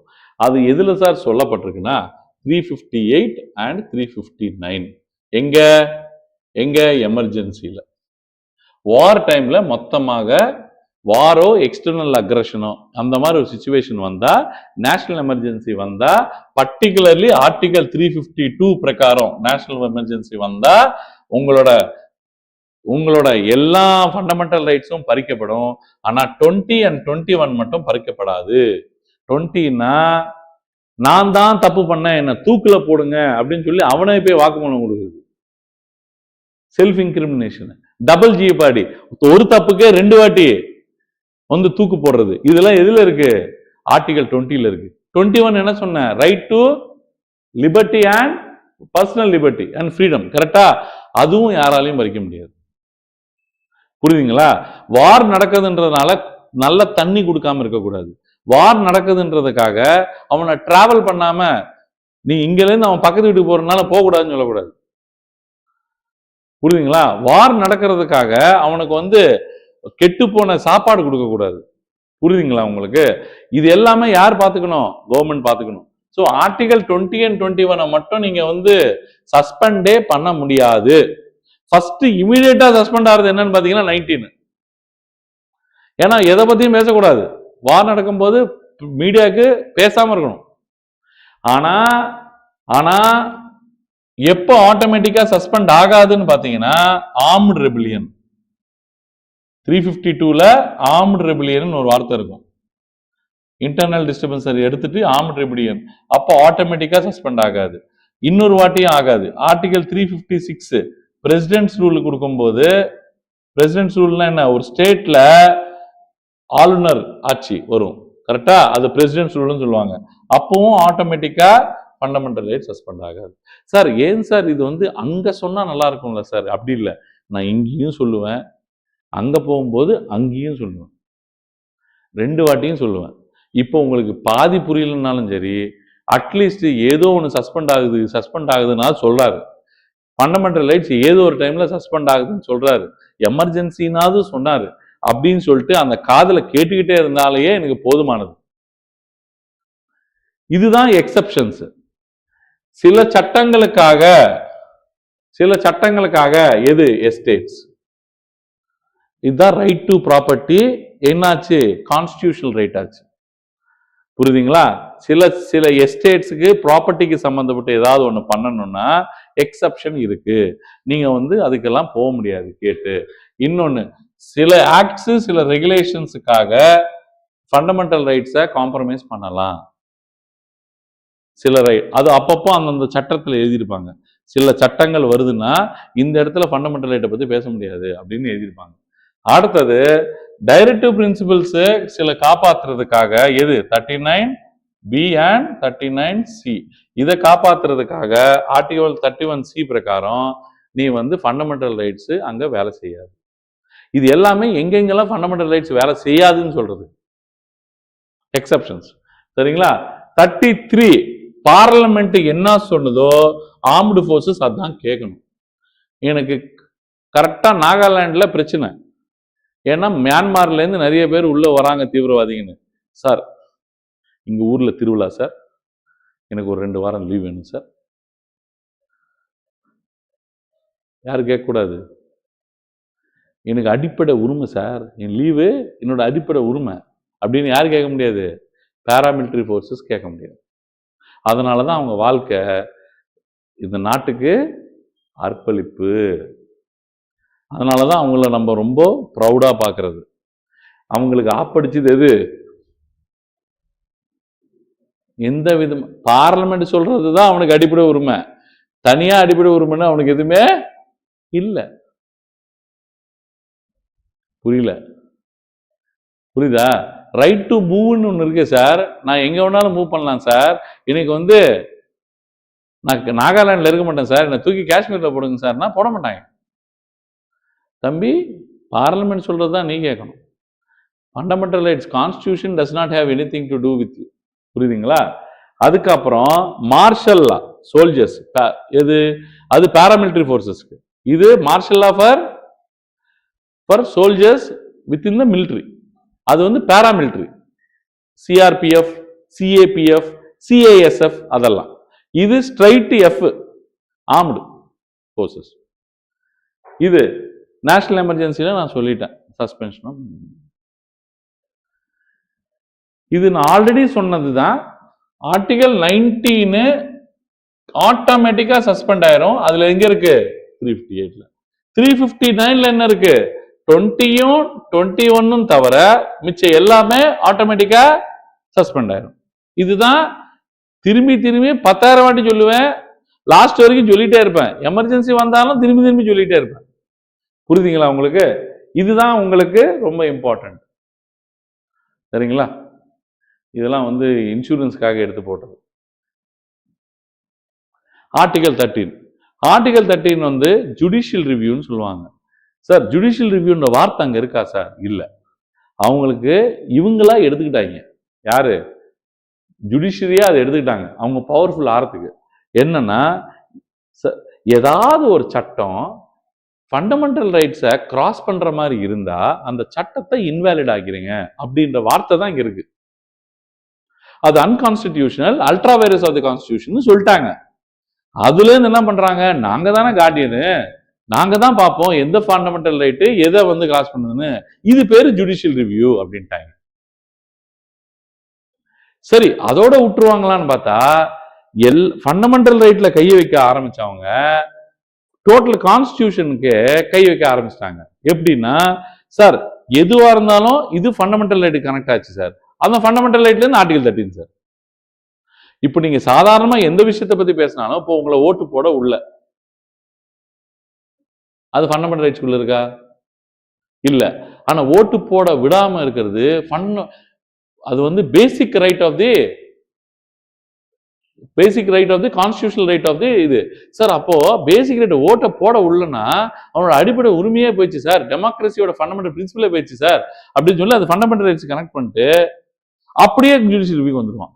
நீ எங்க போனாலும் சரி, நீ எங்க போனாலும், எங்க போய் சுத்தினாலும் அது அப்படியே கொண்டு வந்து ஃபண்டமெண்டல் ரைட்டு கனெக்ட் பண்ணி ஃபண்டமெண்டல் ரைட்டுக்கு 13ல இருந்து பவர் எடுத்துருவான். ஸோ இப்போ என்னன்னா டோட்டல் கான்ஸ்டிடியூஷன் கண்ட்ரோல் எடுத்துட்டான். புரியுதுங்களா? இதுக்கு இந்த அளவுக்கு நாலேஜ், இந்த அளவுக்கு கண்ட்ரோல் எடுக்கணும் அப்படின்றது எப்பவுமே ஜுடிஷியரி நினைக்கல. ஜுடிஷியரிய டம்மி ஆக்கணும்னு நினைச்சு ஒரு அம்மா கிளம்புனாங்க. அந்த அம்மா கொடுத்த நாலேஜ் தான் இந்த அளவுக்கு இப்ப ஜுடிஷியரி வளர்ந்து உட்கார்றதுக்கு காரணம். 1971ல இருந்து 1976க்குள்ள படிச்ச எல்லா புக்ஸும் தான் இந்த ஜுடிஷியரியோட காரணம். ஜுடிஷியரியை கம்ப்ளீட்லி டம்மி ஆக்க பார்த்திருக்காங்க. ஏன்னா ஜுடிஷியரி தான் சொல்றாங்க, அம்மா நீங்க இல்லீகலா ஜெயிச்சிருக்கீங்க அலகாபாத் ஹைகோர்ட். அதை முறைக்கடிக்கிறதுக்காக கம்ப்ளீட்லி ஜுடிஷியரியை டம்மி ஆக்க பார்த்தாங்க அந்த அம்மா. பார்லிமெண்ட் என்ன வேணா மாத்தலாம் அப்படின்னு மாத்தினாங்க constitution amendment act. 24th amendment act 1971 என்ன சொல்லுதுன்னா, 1971 24th அமெண்ட்மெண்ட் ஆக்ட் பார்லிமெண்ட் எந்த ஃபியூச்சர் ஆஃப் தி கான்ஸ்டிடியூஷனால மாத்தலாம் அப்படின்னு ஒரு அமெண்ட்மெண்ட் கொண்டு வராங்க.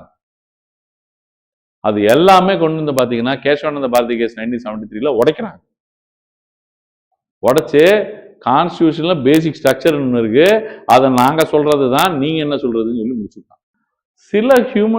சில இந்த question once or twice group 1, group 2, group 4ல பிலிம்ஸ்ல கேட்டுட்டே இருக்கான். ஃபண்டமெண்டல் ரைட்ஸை எந்தெந்த சட்டங்களை வச்சு இம்ப்ளிமெண்ட் பண்ணாங்க. சாம்பிளுக்கு 21A declaration of human rights பிரகாரம் எஜுகேஷன் வந்து பேசிக் ரைட். இது யார் கொடுத்தது? United Nations human rights. So அதுலேருந்து கொடுத்தது 21 இயர். இதே ஹியூமன் ரைட்ஸ் பிரகாரம் ஆர்டிகல் 22. இதே ஹியூமன் ரைட்ஸ் பிரகாரம் ஃபோர்ஸ் லேபர், பாண்டட் லேபர். அதே ஹியூமன் ரைட்ஸில் கொடுக்கறது சைல்ட் லேபர். அதே ஹியூமன் ரைட்ஸில் இருக்கிறது ரிலிஜன். அதே ஹியூமன் ரைட்ஸ் இது வந்து borrowed from the United States constitution 32. Fundamental ரைட்ஸே அவங்க வீட்டிலேருந்து தான் borrow பண்ணோம், 32 மட்டும் இல்லை. ஸோ பேசிக்கலி நான் எங்கே ஆரம்பிச்சேன்னா, ஹியூமன் ரைட்ஸு ஒரு நேச்சுரல் ரைட்டு. ஆனால் நான் எந்த கோர்ட்டுக்கும் போக முடியாது. அதை பேஸ் பண்ணி யுனைடெட் நேஷன்ஸ் வந்து டிக்ளரேஷன் ஆஃப் ஹியூமன் ரைட்ஸ்ன்னு சொல்லிட்டு 1948 யுனைடெட் நேஷன்ஸ் ஆரம்பிச்சது 1945. 48 ஒரு டாக்குமெண்ட் ரிலீஸ் பண்ணுறாங்க. இதெல்லாம் அடிப்படை உரிமைகள். அடிப்படை உரிமைகள்லாம் ஃபண்டமெண்டல் ரைட்ஸ்னு சொல்ல, ஹியூமன் ரைட்ஸ் மனித உரிமைகள் அப்படின்னு. அதெல்லாமே எந்த கண்ட்ரியும் அமல்படுத்தாமல் இருக்குது. இன்னும் நிறைய கண்ட்ரிஸ் இருக்குது. டெமோக்ராட்டிக் ரிப்பப்ளிக் ஆஃப் காங்கோ, ஏன் ஈரானே இருக்குது. ஈரானே இருக்குது.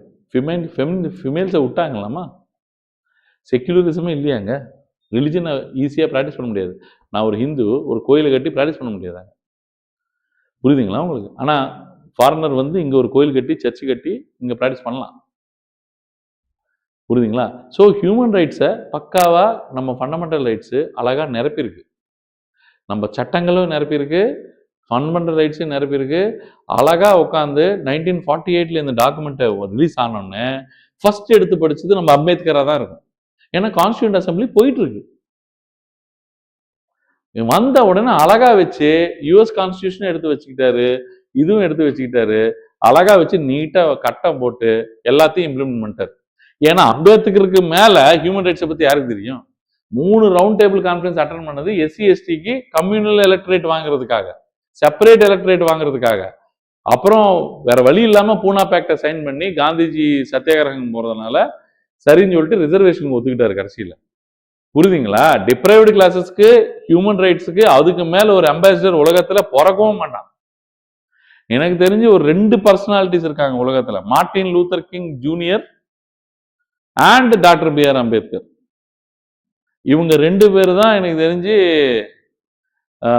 அந்த ஒரு மைனாரிட்டிஸ்க்கோ, அந்த ஒரு டிப்ரைவ்டு பீப்புளுக்கோ, ஒரு ஒரு ஒரு எத்னிக் குரூப்புக்காக பயங்கரமா உழைச்சவங்க இவங்க தான். Thank you. I'll see you in the next class.